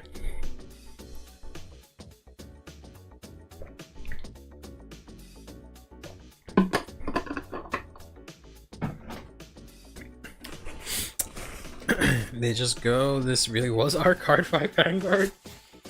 The Vanguard was the friends we met along the way. T-Rika versus Agina. You freak versus Resident. I don't know if that would have happened, but who knows. 1 damage to the opponent each time markers removed. Ridiculous. They are ridiculous. But I don't know. I'm looking forward to seeing what happens. I don't know. I like the mystery and the intrigue that we had this time around, right? Like, I hate to constantly bash on Build Dress, but we didn't have that before, right? We had some of that in like Overdress season 2, and I don't want to say season 1 because we kind of didn't know what the fuck was going on, but we had some of that intrigue in like season 2, right? And we had that here where there's like this whole mystery. It's like, oh, who's the possessed one? What's going on here? And we kept getting like drop thread information, right? So that kind of sequence I kind of liked. The whole fights being kind of like, I don't mind the fights being secondary, but it also kind of felt like the fights were unnecessary, if that makes sense. Like they were kind of just there because it's like, it's Card Fight Vanguard, so we have to play the card game kind of deal. But I'm kind of just nitpicking it. I think it was a really good season. I think it was, I guess it was better than last season. I feel like last season was a little better paced, maybe. I don't know. Pick up Burke now before the Burkers have lost our hope. Yeah. Yes, please do that. Did we already get a... We already got a Keter or triple rare, right? Yeah, okay, so they're not getting... They might get a double rare. I can very much see them getting a double rare and a rare this set. I can very much see that being a card of the day. I like it getting Supernatural as the units matter much more than the story, I guess. Yeah, I'm all for that. Only issue is that Akina hasn't done anything. Hasn't done anything until the last 5 episodes, which I think is okay. If it was at the expense of building up the other cast, which, you know, they sort of tried to do it. They just didn't really have enough time, or they didn't give enough time to build up the other characters. Because they really kind of wrote themselves into a hole or a wall, in my point, where they brought 6 characters in, and they still had to catch up the other characters. But what are we talking about? We're talking about the anime. We're talking about what we think will happen in season 3 and what we think about season 2, essentially. I think I ate too fast, and I have peaks of cheese in my nose.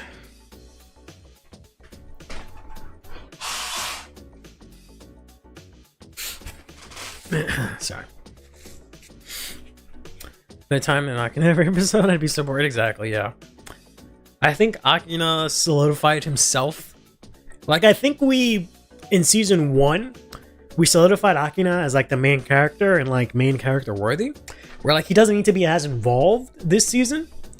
But I just feel like none of the other characters really got to do much. The only characters that really got time to shine was Jinky, Shell, Kyon, who's a brand new character, Sibyllif, I guess, and that's it, right? Because none of the other, aside from the new ones, right, the existing characters also really didn't do much this season, other than like they had one fight and then they just go back to being cheerleaders kind of deal. Right.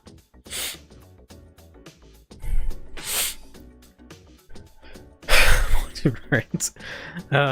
Realizes what his true wish list is dire is when Divines ends. I mean, maybe.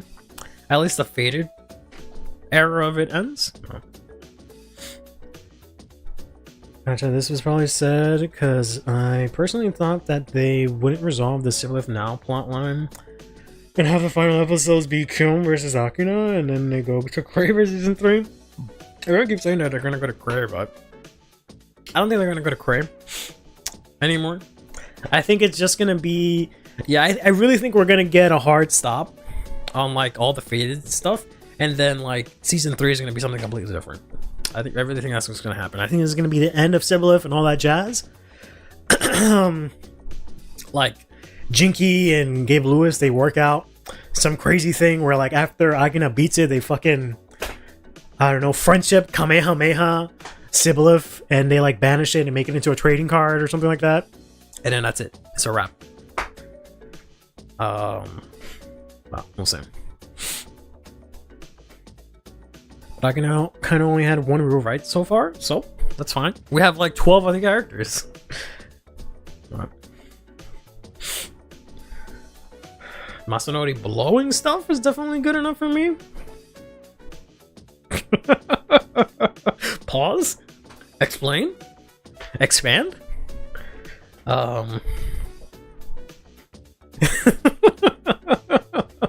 Mainly because remember they were gonna full on break the barrier between Kore because Gabe was bringing his body to Earth.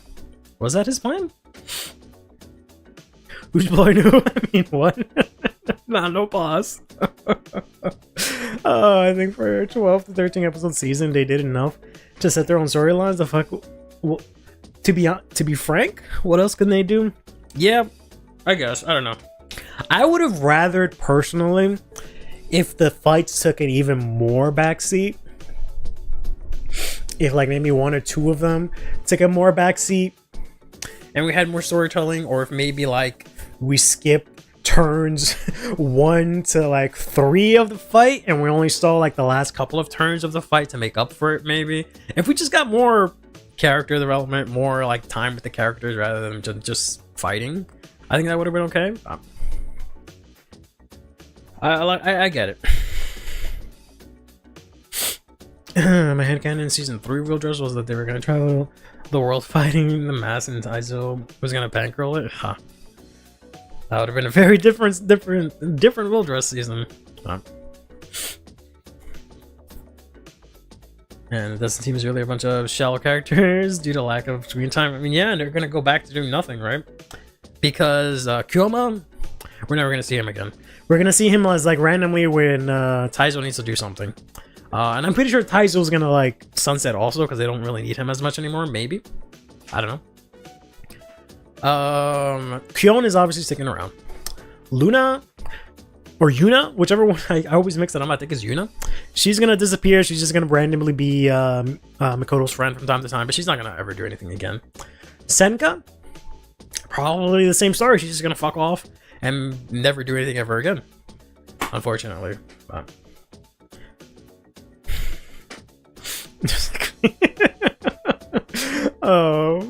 but yeah, I feel like I could have had enough fights. I feel like it's pretty boring. It's a really bad anime if I only see your main character fight. I feel like that's really boring. Okay, yeah. He said after he stopped the stuffy Sib, Gab said, I shall bring my body to Earth to unlock my full power. Full power? The fuck Gabe need his full power for? What?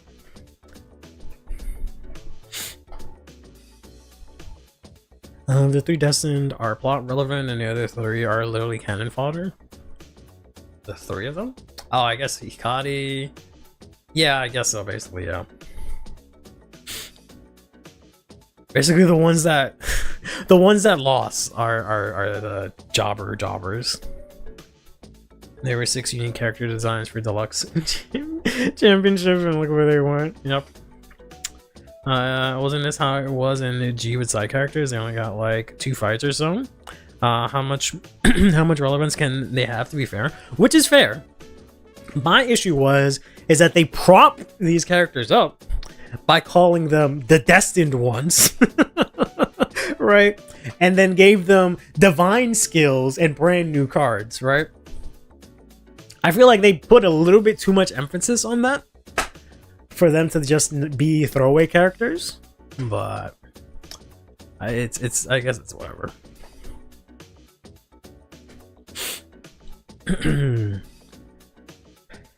Again, because Nausicaa's VA is gonna be budget efficient. Is she though? Is she still with Brijiro doing stuff? I thought she like moved on to other things. Story wise, I don't know what else Senka is gonna do. Right? Like story wise, Kyoma, Senka, and Yuna, they have no reason to stick around, right? So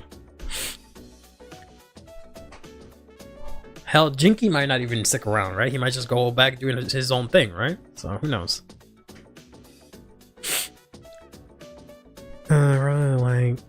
Probably have like background stories of being like, oh, card fight idol and pro fight journey. Yeah, I mean that would have been nice. I feel like it's the kind of thing where we're just gonna like hear about them at like the end of the episode. They'll be like, oh, now they did this, and then like the end of the series, they're gonna be like, oh yeah, now Senka's this, and then that's it. That's the only thing you're gonna hear about them. But I don't know. It's just not structured like a series that has background characters that can have like their own background episodes to fight in. We just don't really have the time, apparently, or budget, I guess, to do that. So that's why I don't think they're ever going to do anything. Yeah. So that's what I'm just saying. These guys are just going to get all washed and put aside. Yeah. We're not going to have Team, what was it? Jurassic, right? We're not going to have like Team Jurassic levels of NPCs anymore, right? Like that's never going to happen. So.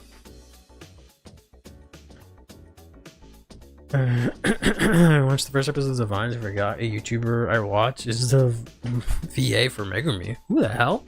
Who the hell is the VA for Megumi? I'm assuming English, but. Times did you fight her per season in Wheeldress? Not. I mean, he didn't fight a lot the last season, at least. Stop being an adult so you can punch into the ocean. Like, yeah, what's the point of him getting full power if Sibyl is gone, right? Yeah, that's the issue with the short seasons or short episode seasons. Just focus on Akina's journey as the faded one. Faded one user. You mean go around to just fire lyric on my sons? Yeah. Lily Pichu is really wow. I don't see her as a Megumi, but all right. I feel like she'd be more of a. Maybe like Makoto or something like that. I don't know about Megumi. Well, she's not dumb because of her voice. Yeah. But I don't know, man. They make some weird choices for the dubs. Like no, like sometimes it's not like I don't want to fault the voice actor, but like they pick the wrong characters for the wrong voices for the characters, and then like they don't give them the right direction either. Whatever. Squeaky voices, yeah. I think my full power was to remove Civilif and its influence from both the Earth and Crate. Yeah, but like, I don't know. I guess we'll have to see what that entails. But I still feel like they're gonna do like some friendship Kamehameha and like banish Civilif, and then Gabe Lewis just goes like, peace. I don't give a shit about any of this stuff. I'm gone now. Right? I'll have to return to my planet. I'm gonna be real in comparison to like the last. In comparison to like past Vanguard, current Vanguard dub is kind of mid, and I think it's just direction and the choice of people. Yeah, 100%. What about that? Yeah, like get revenge for his clan. I mean, I guess maybe we'll see. I don't know why Vanguard dubs. Something to learn with Supreme Forces. I don't know why the like I don't know. Gabe seemed like okay with like Akina fighting now. Or fighting Civilif, right? I feel like he was like, okay, like this is it, right? He didn't seem like he's like, no, I want to do it or whatever, but I don't know. Yeah, it was funny hearing her at BCS when they were making the no selling in the venue stand up Vanguard. Oh man, I might have already heard it. It's crazy. You should get Lily Peach on the stream and play Vanguard with her. Yeah, me with my this much amount of clout and influence should get super massive, well-known Lily feature on stream. I would love that. That'll, especially after my reaction to her being Megumi was ill. I'm sure that'll work out just fine. But yeah, I highly doubt that'll ever happen. My dream collab is for one of these days to get some sort of connection where like my mom, like 6 levels of 6 degrees of separation or whatever it is, right? That somehow my mom has some sort of connection that hooks me up with like Bad Bunny, and like I can get Bad Bunny to play Vanguard with me and get him into Vanguard. That's my like insane celebrity headcanon. It's not even because like I really like Bad Bunny. I just think that that's, for whatever reason, the only connection that could be possible, and I think that would be really cool. And I think like it's the only connection that might be possible and that he like might be cool with, right? But But yeah, if only he was at least Dominican, but he's Puerto Rican, so like there's more degrees of separation. But I don't know. We'll see what we can do. I'll see what I can do. But yeah. Sure, yeah. Collab totally incoming.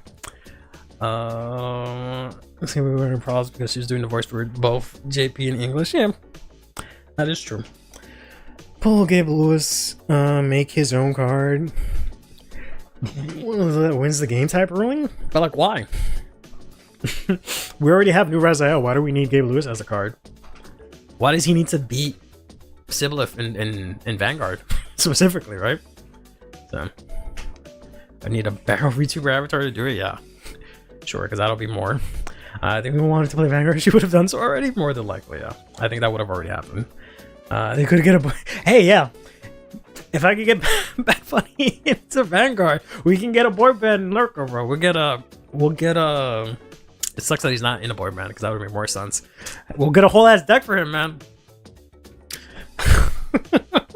If the connection gets made, I'm gonna do everything I can, right? But you know that's not gonna happen. Yeah. They got some boy band singer for the Yu-Gi-Oh event or something? Yeah, they did. It's the One Direction guy, right? I mean, hey. I feel like Bad Bunny might be slightly bigger right now, at least, or at least more relevant, but yeah, that might be way harder. Besides my Oh man, we even have a boy band in Bang's room? We do? Oh damn. They're fucking up. They're fucking up. He doesn't, but they have been putting so much focus on him stopping Sibyleth, whatever. They make him talk about Sibyleth. I'm just like, are you gonna make a card bushi? I mean, like, had they not made Raziel the new one, maybe, but like, I don't see the point of now them making them into cards. It just doesn't seem relevant. But we'll see. Do Pokemon cards? I don't know. J Balvin and Post Malone. Yeah, Post Malone. Yeah, I wish. We'll see. Yeah, I don't know. We'll find out. Anyways, sorry, I didn't mean to spend so much time talking about the anime because we have messages from the drop zone. Thought I forgot. Thought I had no more slides, huh? No. I always come prepared. No. So we have another one. So every stream from the Drop Zone Discord, I ask if there's anyone, before every stream, if there's anything anyone wants to talk about. And today's topic is no one like flashback, which is this.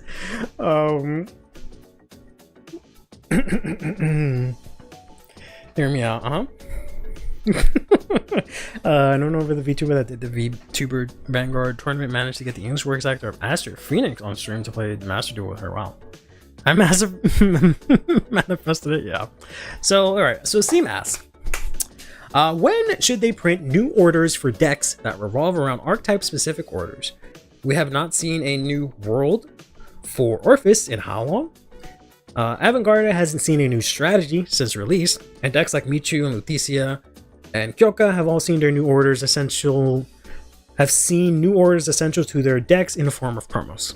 My question is, why are they so stingy when it comes to providing new orders for decks like these, or refuse to put them in main sets as of late?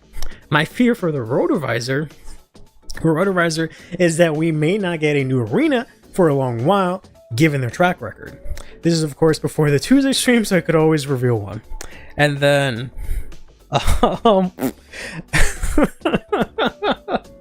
the gift of prophecy has been bestowed upon us to be able to summon, of course, the arena that we got today. This was before this was announced naturally, right? But I just think that was really funny. The guy that thought was cheating. Oh man, that's that doofus. I don't think we're gonna do flag. We're gonna zoom the prophet. That's I love the spelling on that. I think the problem of Order is that they must design it to break even to your hand, because unlike Unit, you don't +1 on field. Yeah. So yeah. So I do think there is some merit to what Trey Kid is saying here, and I feel like Bushiroad is staying away from main deck orders. So we saw this with Paldeo, who now has a token set order instead. We've seen this with Leo Odom, again having token engages and stuff like that. So it's possible that they're just stepping away from that, seeing how kind of cluttered that is, because like orders are tricky, because again, as they always do, Bushiroad writes himself into a wall, right, into a hole, where it's like, all right, you can play orders, but they're once per turn, so you can only use one of them per turn, and then they go and make 90% of them not worth being played only once per turn, right? And then they have to make these ways to cheat them out, because they don't want to amp up the power level of them being relevant to play once per turn. They kind of got around with this with set orders, because it was like, all right, you can play it, but then they'll have an effect in the order zone or something like that, right? So it's not as much of a brick.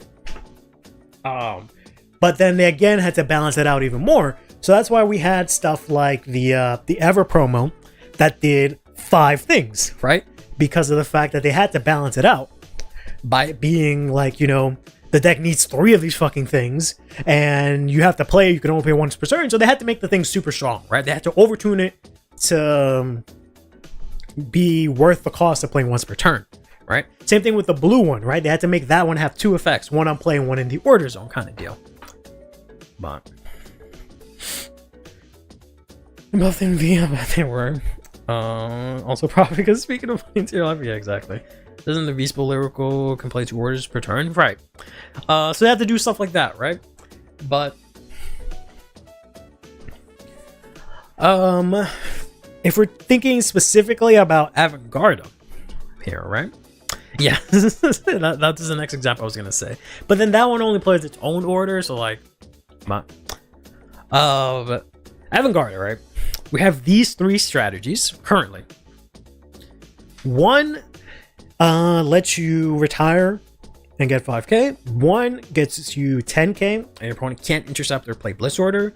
And then one says whenever you're restanding Vanguard, whenever it restands, or sorry, whenever it attacks, I should say, it gets 5k. That's what currently Avantgarde has, right? Get this old age mecha off my screen. Unbelievable. Unbelievable. What would a new strategy order for Avantgarde do? And what is, and like, why does it need a new strategy specifically, right? I know it needs one because right now the way the deck functions is that you go into Richter, you go into Avantgarde, you eat a strategy to draw, you go into Richter, and then you eat another strategy in order to draw and get multiple effects. And you get into the situation where you have to play them every single turn, but you have no way to get multiple in the order zone right now. So I will say there's definitely an issue with how Richter works, and the fact that you can't get multiple orders into your order zone because your ride line just adds it to hand, doesn't play it. So that's definitely 2 big issues with the deck right now.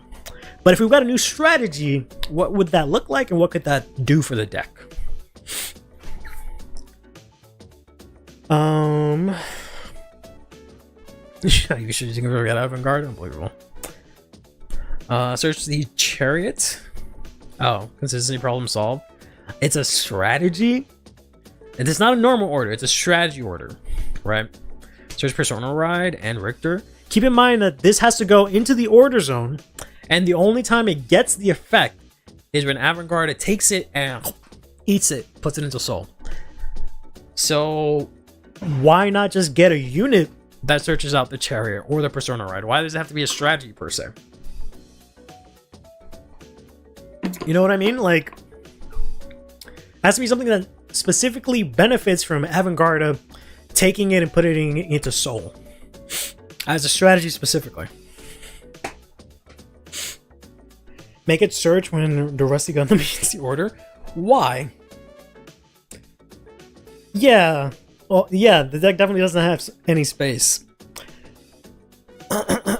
So like to play something that just searches, like I'd rather just stick to Freiheit if that's the case. Is delay plussing because each strategy to draw one is just like other set order decks that should break even when they play the set order. Kinda, yeah. You do play the set order and then do nothing about it until later on that you can draw. Instead of searching Persona Ride, activate Persona Ride directly. That's, yeah, there we go. Now we're thinking. That makes more sense. Why would we have a set order that just searches our deck when, like, we can have other cards that search our deck? Something that activates Persona Ride. Now we're cooking there. Now we're cooking with that. Some of those dude was gonna be machining, like for bugs. That would be kind of nice if it like activates Persona Ride. That way you can get rid of your extra copies of Avangarda, the normal Avangarda, in the main deck. Only play 4 Richter in the main deck, right? That would be kind of nice. Cup for robots, yep. Update strategies to give power to any unit instead of the Vanguard.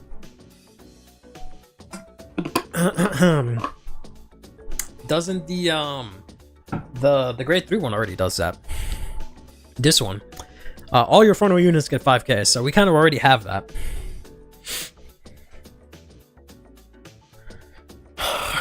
Hypothetical new strategy: when you give me an effect that works, yeah, I'll draw it for you. But yeah, something that activates Persona Ride would be kind of nice. Because that would also fulfill this condition to get the restand a lot easier, right? You don't have to play all these random cards. I think that I'd win though. I think Ed hits it on the head. I think that's the only strategy I can think of that would be worthwhile playing in the deck. The deck still has the issue of like how the way Richter works, and like you can only play 1 per turn, and once you eat a bunch of them in a turn, it's really hard to get them back, right?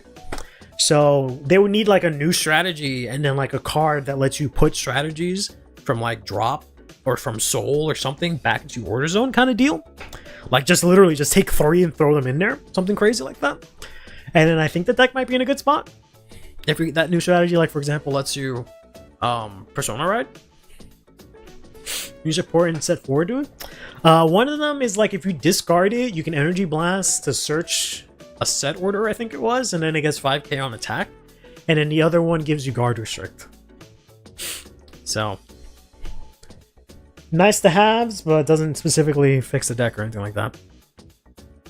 I have a strategy that has 1 effect for Richter and a different effect for base Avangarda, like Sweet Bait. I like that. That's pretty good, yeah. So like if you are on Avangarda, maybe if it's like, ooh, okay. Maybe like you play it, right? It's in your Order Zone. You eat it with Avangarda. It says activate Persona Ride. Then it also says put me back into the Order Zone. Then you go into Richter. You still have Persona Ride. You get the name. And then you eat it again. So that way we don't have to have a card that sets multiple orders. You can just use the same 1 order, right? Twice in turn. That would be more efficient. And then when you're on Richter, I don't know. An extra drive. Something. Right? That would work. That would work for the deck, yeah. I like that a lot. Guys, it's so smart. Yeah. Absolutely. Sweet Bait, yeah. I like that a lot. I think that would work. It's called Trickstar in the TCG sim. Is the Vanguard mod working for you? Or do you mean it just looks like Trickstar? Or it's called Trickstar? But yeah, so I think that's the answer for Avangarda. Then we have ourselves here Orphis. So Orphis is kind of strange, right? He's called Trickstar. Oh, interesting. Because Orphis has technically 3 forms, but he has these 2 branching forms. I wish I could get them. Yeah, I tried it this morning. It didn't work for me either. I think the update they had already broken it, but I don't talk to them at all. So I don't want to be that kind of person that just only talks to them because they have a thing I want. But so yeah, the main thing is So we have these two forms. So to kind of keep that in mind, assuming this is the new form for Orphis that we're going for, but maybe you can go back to this one. I don't know. Let's scratch out the idea of a new form for Orphis at this moment. But right now, Orphis has, I think, only these 4 worlds, right? It has the one that Soul Blast 1 draw. It has the one that Soul Blast 1 retire front row. Counterblast 1 call out Shadow Army token. Soul Blast 2, all your Shadow Army tokens on place get 5k.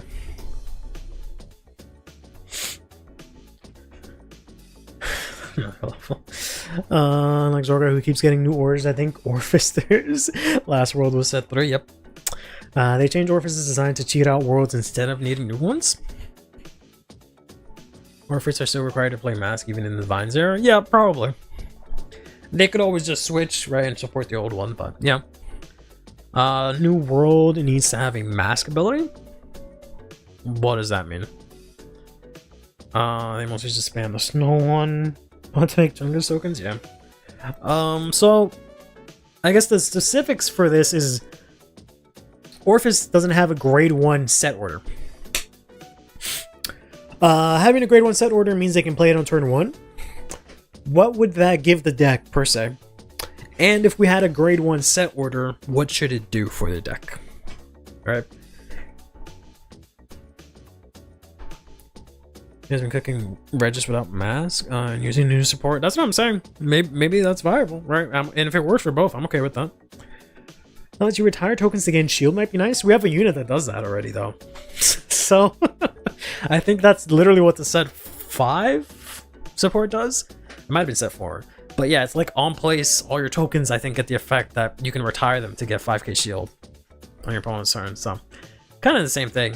It also, you have to remember, all right, if we're talking about a grade 1, it either has to be used in the early game or it has to be a set order that you, for whatever reason, keep in the order zone, because both Mask and, well, no, not Regis, right? I think Regis keeps it in the order zone, but Mask gets rid of them, right? He discards the orders, right? So keep that in mind as well. Works, goes big, but you'll die with no hand, just like the old days. Yeah, sounds about right.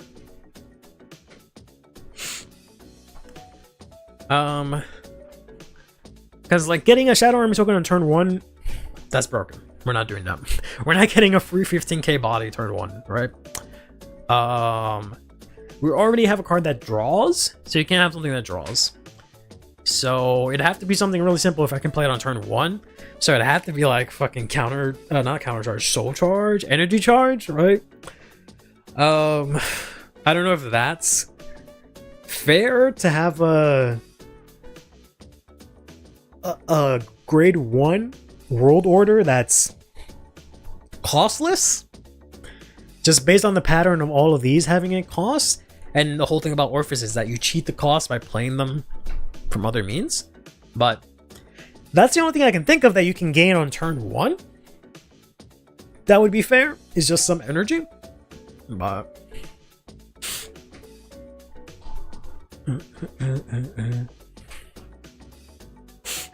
unless it like cost energy, but then you can't use it going first. So I don't know. If it like cost, what if it like cost energy? So you're locked to going second, but it said when you play it, search your deck for a world order. So it's just an extra one. It's literally an extra name, and you have it out an extra turn early, and it extends into another one.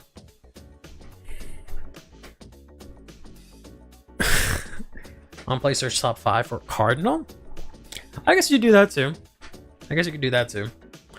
Because like, the way I'm saying it, you could do a play where like you ride into the Rotis or whatever it is, the grade 1, search out the grade 1, force yourself to go second, play this new grade 1 set order, Energy Blast 2 to play it, to make it fair, and then it searches your deck for any other order, right?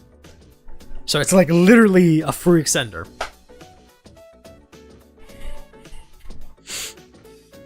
Call the world? Call it? What do you mean?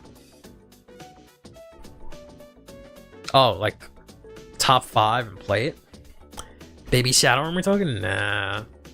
Having different tokens, that's a little messy, I think. Giving them plant tokens, basically. And I don't know about that.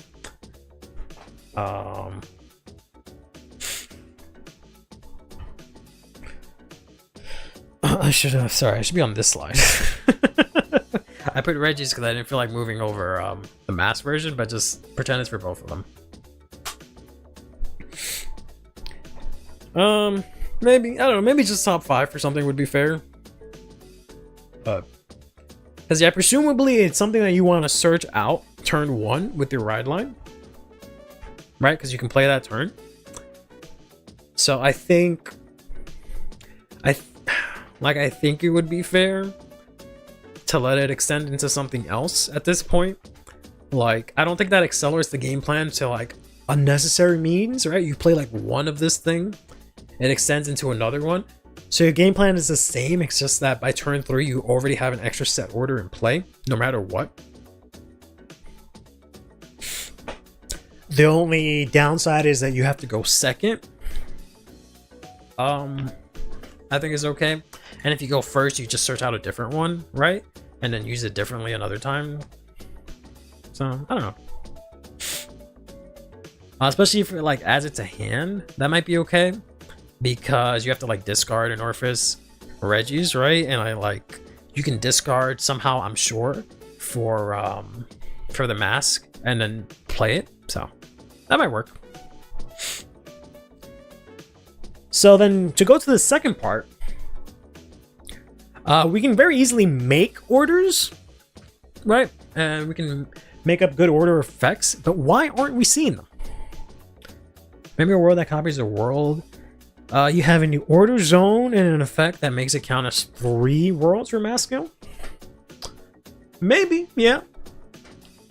It'll be like, what is it, pseudo space from Yu-Gi-Oh, where it like copies once per turn. It'll copy an order from drop or something. That's not half bad. That's not half bad. I like that too. But why aren't we getting these? I don't know. To be honest, I feel like Bushiroad is staying away from like order focused decks, right? Like I feel like I could be wrong about this, but I feel like the last massively ordered focused deck that we got was Avantgarde and the mass stuff. I feel like after that, we haven't gotten anything that specifically focuses on multiple orders, per se. Like, I guess there's Rotovisor, but that technically, at the time, it focused on the one, right? So nothing too crazy. So, Claudine. I mean, she doesn't focus on... I mean, like, I guess, but, like, not... She's... I guess she's both orders and plant tokens, but...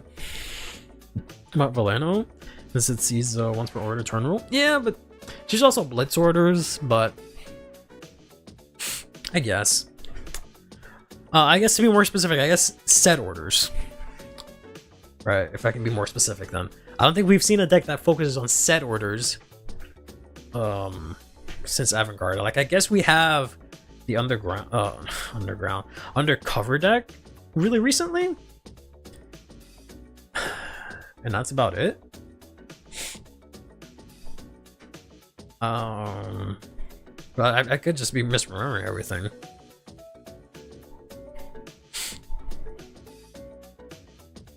I mean, yeah, but we had Welster already. But Welster's after. Sorry, Welster's before Avantgarde, right? So. Like, what I'm trying to get at is I feel like they're staying away from that. I feel like they find more value in normal and in blitz orders, right? And they're just maybe not doing set orders because maybe they clog up your deck in hand kind of stuff. So I don't know. Welser just got this out. Yeah, but Welser was already a deck, is what I'm trying to get at. Like, that already existed, already focused on set orders. But there hasn't been really that many new decks that focus on set orders. Like, I know there's Divine Welster, but come on, that's literally just Welster. Like, be for real with me. That's just Welster, right? So, but that's my only reason that I can think of why they aren't doing that.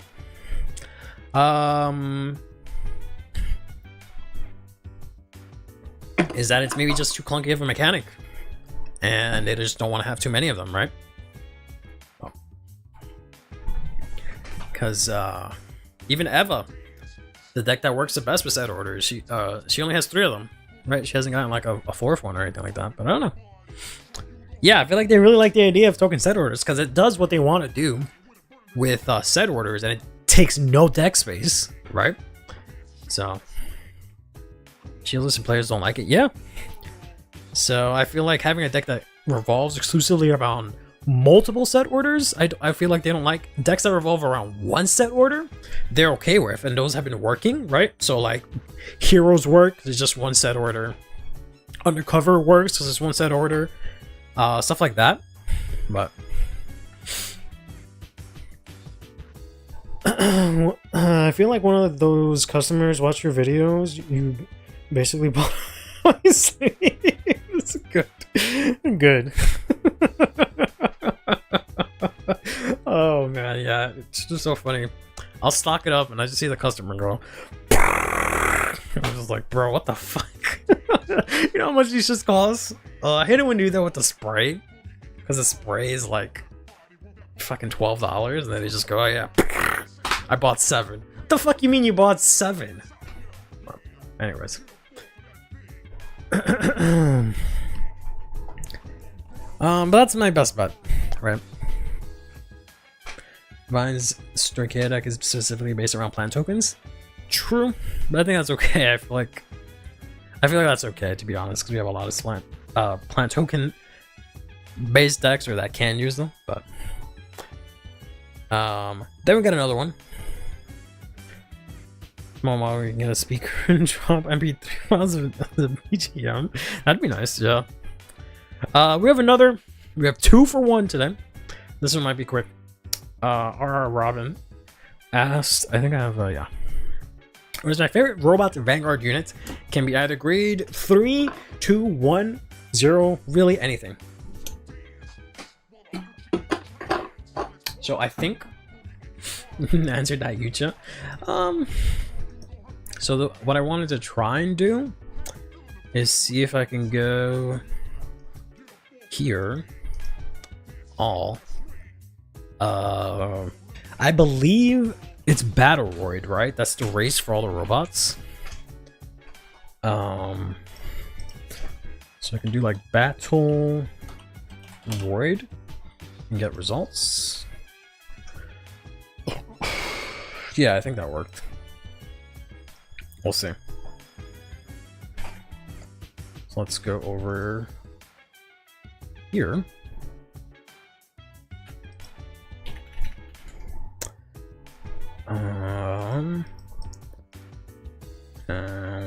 Do I have any robot music? Do I have anything more robotic or more cybernetic? Yeah, that works. Oh no, I can't play that. Can't play that.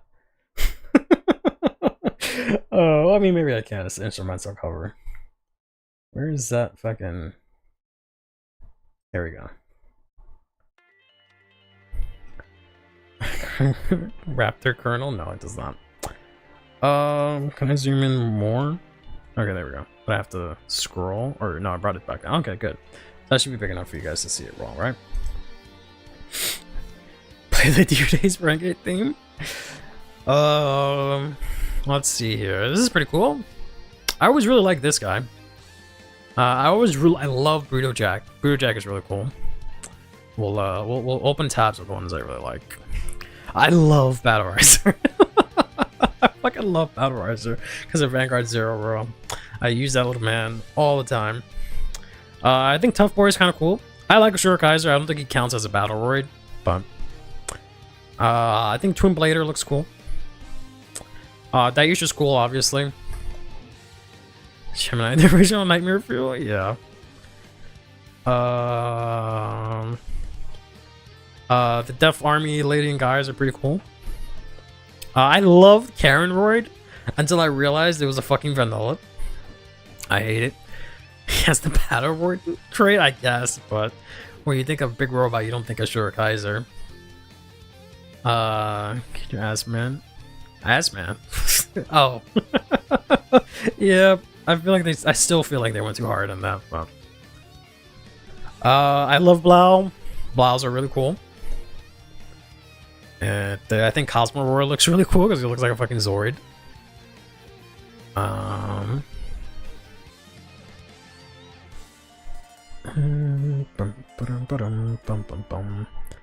Dilady was cute, but Turborizer is pretty cool. Great Diusion's cool. You love Twin Order? Yeah, me too. Didragon's cool. Cosmic Rider is pretty cool as well. What the hell? Sir, this is a Bioroid. I typed in race battle void and we got a fraud over here. But I really like Yamato no Drake, and this fucking thing, Golden Aglet, but that's just from Vanguard Zero. I love the risers, right? I really love risers. I wish they would come back in some shape or form. But yeah, but I specifically typed out battle words. But yeah, the closest you get is the machinings. I like the machinings too. But I really like Transriser. I always thought this guy was cool because his name is crazy. Transmigrating Evolution Mirror. So cool. Epic Buzzers is kind of meh. The Myth Guards were pretty cool too. I thought this guy was kind of cool. Right Horn.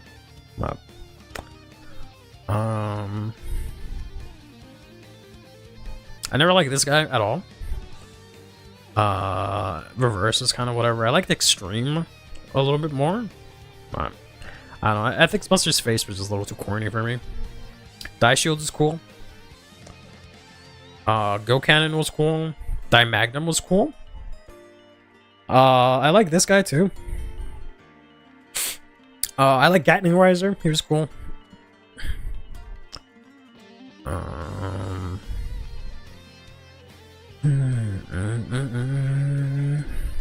Grades fill up based on what grade they are. Never noticed that before. Yep.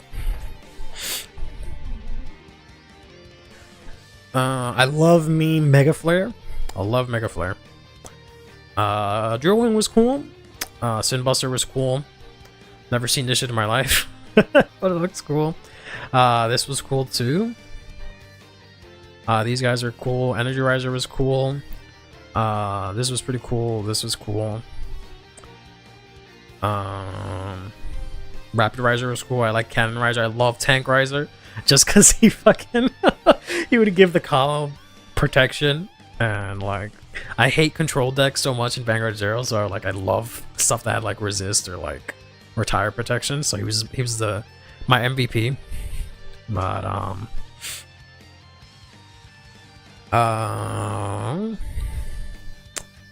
let's see. This looks kind of cool.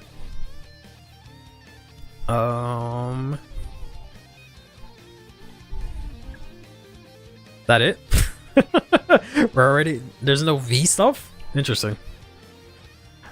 Alright, we're already going into overdress. Combined Rush is cool. I don't know. I used to like him a lot more back in the day, but like now I'm kind of like whatever about him. I bet Robust is really cool. This guy looks really cool. Avant-Garde is cool. I love this guy. He's cool too. I like the grade 2 from Avant-Garde. I really like this. This guy looks really cool. I really like him a lot. Yeah, sir. How's it going? I love these guys too, right? I love both of these. These are really cool. I think Richter looks stupid. I really like this thing. I wish this thing was more playable. I love this thing. Michu. I guess I really like Michu, sure. Robot Tier Maker would. To be honest, no exaggeration, I was gonna do that for this part of the stream, but I just didn't have time. But I also don't think I'd be able to fit enough of them because I only have like a 200 like, you know, square limit. Tier Maker doesn't let me put more than those, but maybe I will. Maybe I'll do it like for only overdress. I don't know. We'll see. I like this guy. Precise complaints, yeah, unfortunately. I kind of like this guy. Okay, now we go back into G. Okay, sure, whatever. I think Vic 10 is cool. X-Rogue is cool. I like Grand B, he's pretty cool. I just think he's funny because he's giving you a thumbs up. I've never seen this in my life, but this looks cool. I love Victor. I want to like Grand Gallop, but Zero ruined this for me ever since he had his like noodle arm animation. Grand Guard is really cool. I love the Extreme Battlers. I love the aesthetic so much. It's just like this little robot with a big ass fucking head. I love it. I love this shit so much. I love it so much. I love fucking this guy too. Rumble is like my favorite. I love Rumble. He's the epitome of fucking giant head robot. Love it. Probably because I have a big ass head, right? That's probably why I can relate. This guy's really cool. I love this guy. He looks crazy. I wish I could play this in some deck. He looks so fucking cool. I have no idea how this is sorted. It's just going whatever order. He looks cool. He looks like a Mega Man boss. He looks like Gyro Man. Chalice and Metal Heroes. Metal Heroes. That's cool looking art. The Kaiser. I like this guy. He's really cool too. Fucking Wolverine ass. Riser. Looks super cool.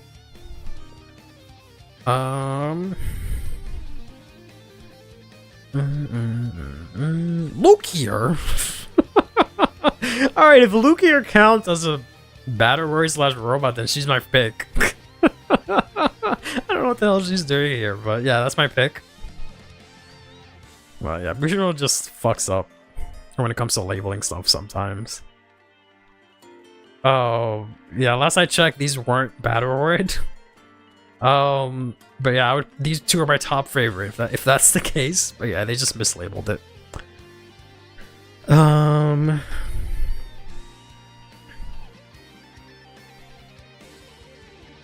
This guy's pretty cool. Rotovisor's alright. I wish he had a like cooler pose or something.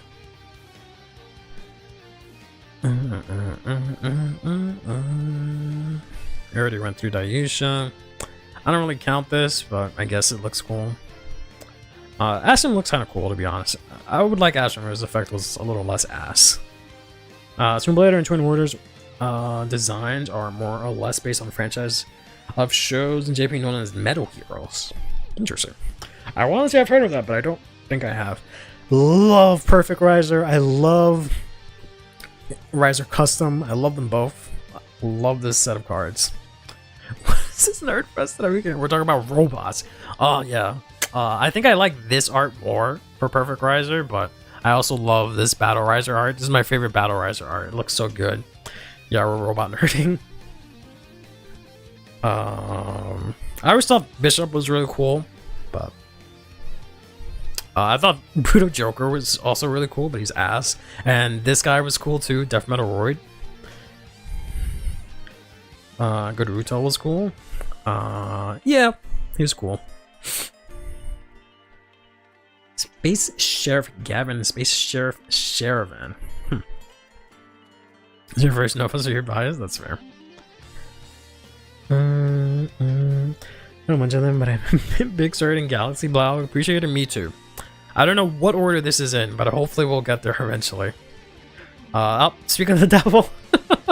Yeah, I love Glau, Galaxy Blau Cougar. I actually like this Ashura Kaiser, but I really love Mond. Love Mond. Yeah, it's definitely in order. I don't understand, but it is what it is. I also really like Mars. Looks really cool. This guy was always really cool. This was really cool. I used to love Blouse in Vanguard Zero, man. It makes me so sad every time I look at them. Yeah, fucking. I was just, oh man. I'd always call this thing like Morgan. Ugh, I miss Morgan. This was really cool. Polar Stern was really cool. Even this thing was cool. I really like this thing. So cool. Even the starter, or the grade 1 in the starter, looks super cool. Man, I love this heel trigger. This heel trigger looks so badass, man. Poof. Sheesh. Is what it is. Great Die Kaiser looks cool. I like Die Hard. I was like Die Hard. Having planet names random Sailor Moon. I'd be down for a robot deck, but it's just a bunch of. But they're basically Sailor Moon. Sure, Kaiser was broken in 0 because of the infinite scaling and resanding. Yeah.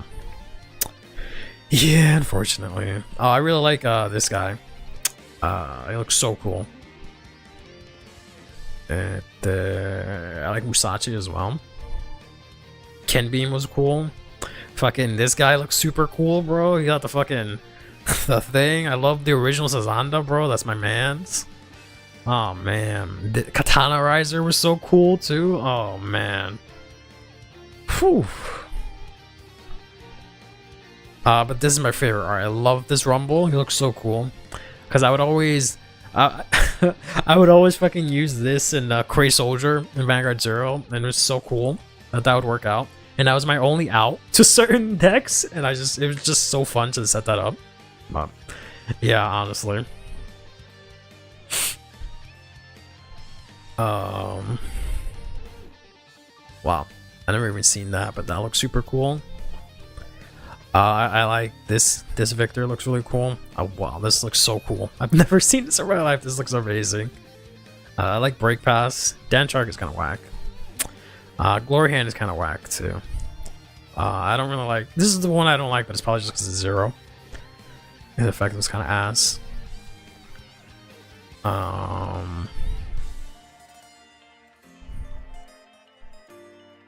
Oh man, I used to like this deck in 0 also. Yeah, I like Grand Revolver. I like the colors. I wish I can get this Victor, but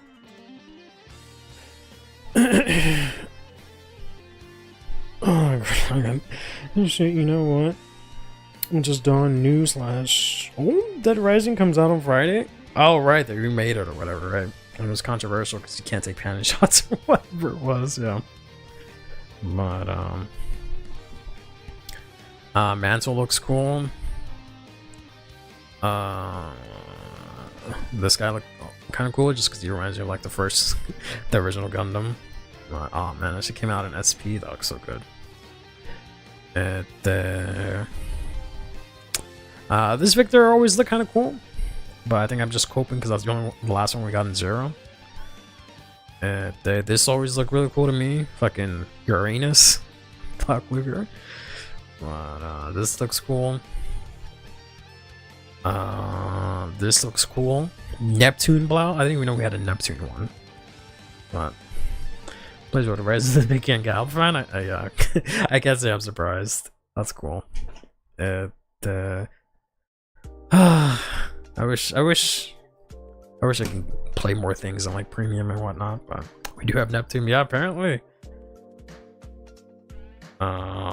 This thing was pretty cool. I love X-Lead, bro. X-Lead looks so fucking cool. Plus DP page, essentially, yeah. Pretty sorely because if I was playing the gimmick of Victor, I was gonna high roll. Exactly, yeah. It was just an out to a lot of the decks that had like multiple retires. Sorry, not multiple intercepts, right? That was my only out to that. So I would just go into that. Go into what's his name? Not Vic 10. I'm blanking on his name. The Restander, the stride that restands, the very first one. I would just go into that with Cray Soldier, clear up everything, and then just attack with that, restand it again, and then attack with it. That was like the only win condition I had.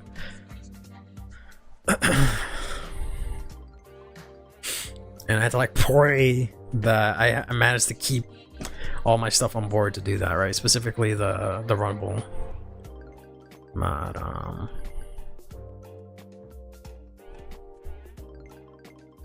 that looks really cool. You're having soonish. Oh, man, I'm so not ready for that. I'm so not ready for that. literally not ready because the deck I'm gonna play is not out yet.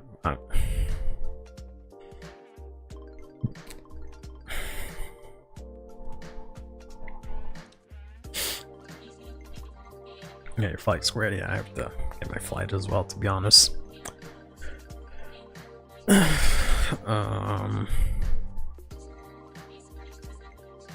Let's see. Never seen that in my life. That looks cool. That looks cool.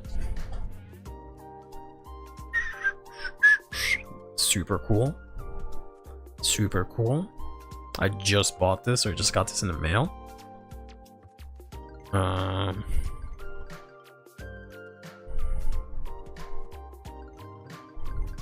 That looks super cool.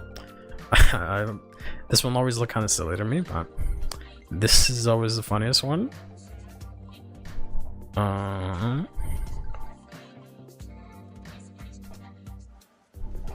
That looks cool. Die Raptor. That looks so cool. Die Bloom. What the f...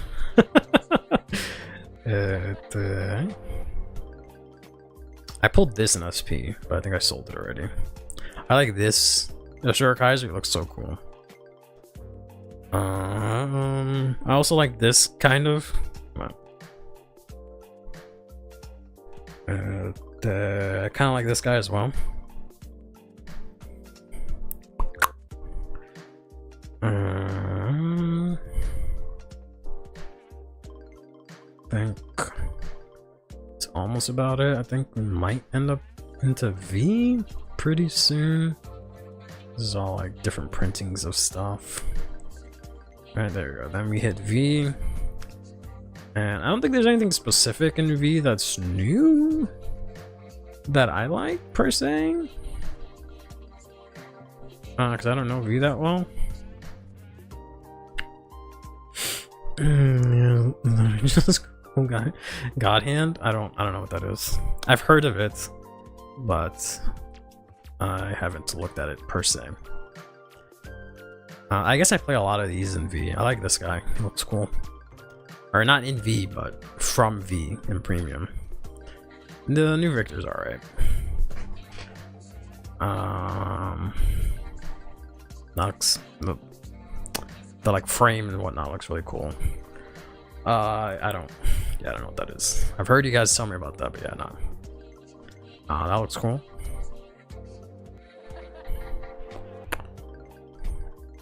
And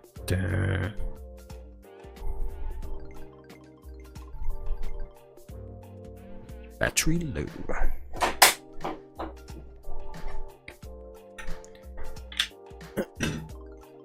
Back. Vidayusha.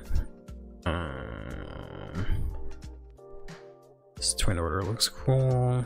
This guy looks cool. I don't know how I feel about the permals on, to be honest. This looks kind of cool. And that looks cool. Really like favorite champ. He looks cool. That's it. Wow. Cool. I thought there was gonna be a couple more, but yeah, I feel like we were nearing the end once I saw like this thing. Where's this broad back or whatever the fuck I said? Oh, unless it's a different race and it's not showing up here. Yeah, maybe not. I don't know. Is it this thing? Oh, here it is. This thing. All right. Yeah, he looks cool. I have no connection to it because I've never used it, but it looks cool. And there's this godhead thing that you guys are always talking about, but no lo veo. So, bueno, lo cago porque no se enseñó, which is fine. Chris, it goes so hard, right? God, man. I hate that most of them aren't even playable, but... Why am I searching robots again? Stream, that's fine. Robin had asked which was my favorite. Look at it by name. Nah, that's mad work. So it's probably Rumble. Maybe I'll pick one for each grade. Maybe we'll do that. Let's find a grade 1. I really like this, but I won't say it's my favorite.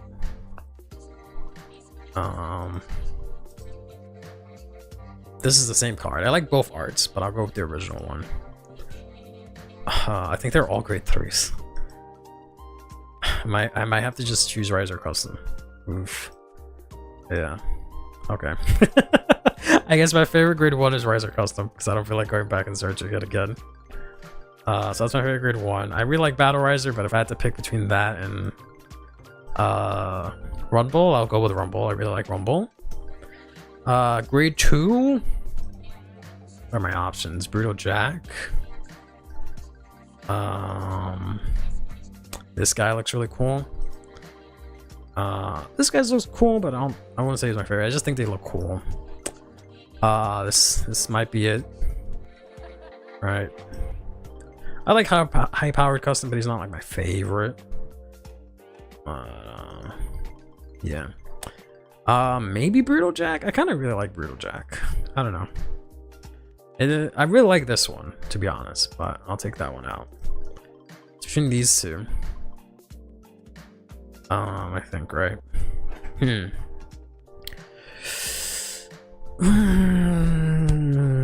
I think I'll go with the hero one for now.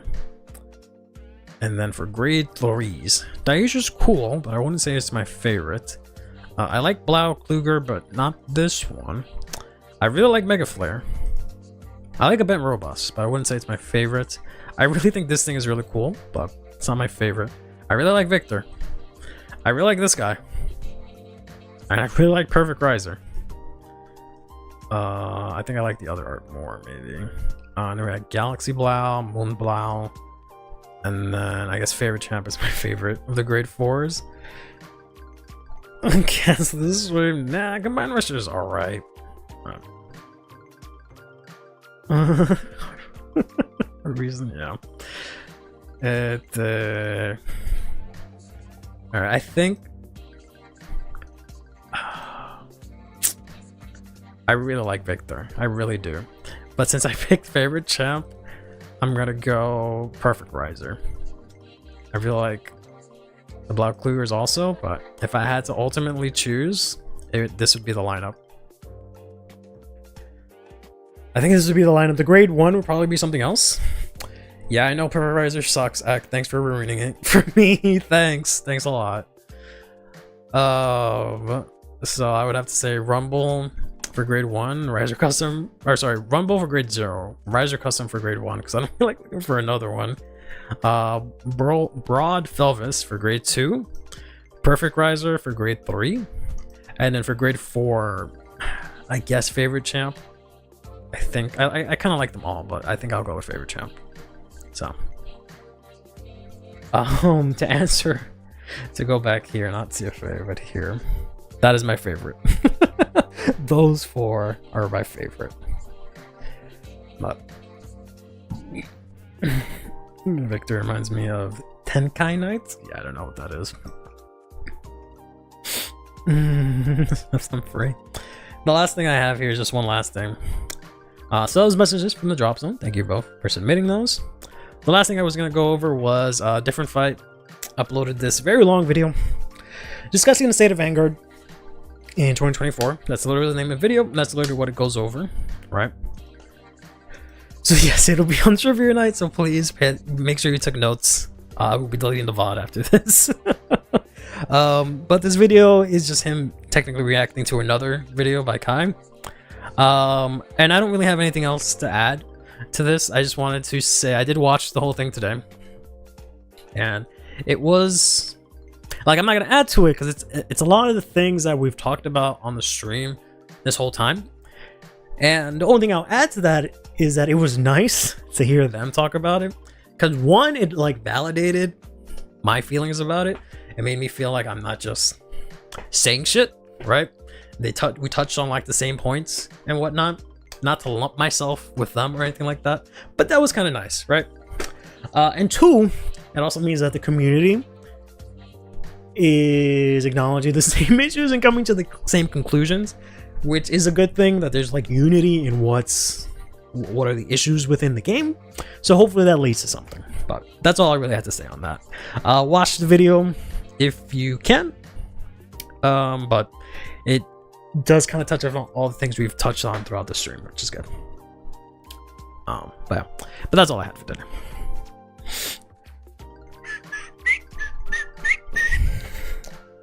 That was a very long stream. I was not expecting that to be so long. Sorry about that. But all right. I think we're gonna call it here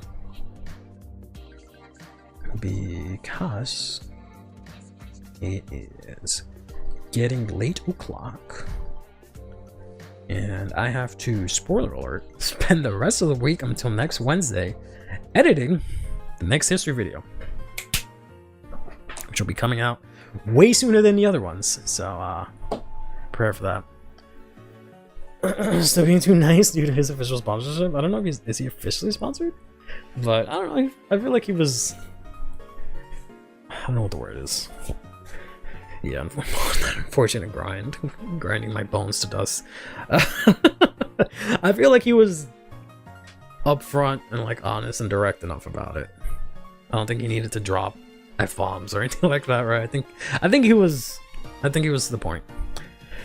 Watching the 90-minute video? No, we're not gonna turn this into a 4-hour stream, which is funny because it's a 90-minute video of him reacting to a 30-minute video, but he was just, responding in between it. So it went from 30 minutes to an extra 60 minutes. So now if I watch it and then I respond to his response, right, it'll just be another 3 hours, right? But yeah, I don't think I have the stamina for that today. Sorry. Maybe Tuesday. But yeah. All right. But yeah. Thank you everyone for stopping by. We'll be back Thursday to talk about the new generics. Please put your hands up. Use your design force so we can create a triple rare grade 1 for each of our decks, and then put in a little extra for Barrel Magus. Make sure that the new triple rare grade 1 is like cracked in Barrel Magus. Let's do that for me, please. I don't ask you for much. I don't even ask you to like, comment, subscribe. Fuck that shit. Unsubscribe. I don't care. Just pray and give your energy, your design force, so that Barrel becomes really good. That's all I care about. That's how you support me. But yeah, thanks everyone for stopping by. We'll be back Thursday. We'll talk about those generics. Thanks for coming to the stream. We'll see you soon. Hope you have a good evening, morning, afternoon, what have you. Take care of yourselves and each other. Play Vanguard and have yourselves a damn good one. Platinum, please. Design force for Leonard. No. Delete comment. Wow. All right. Later.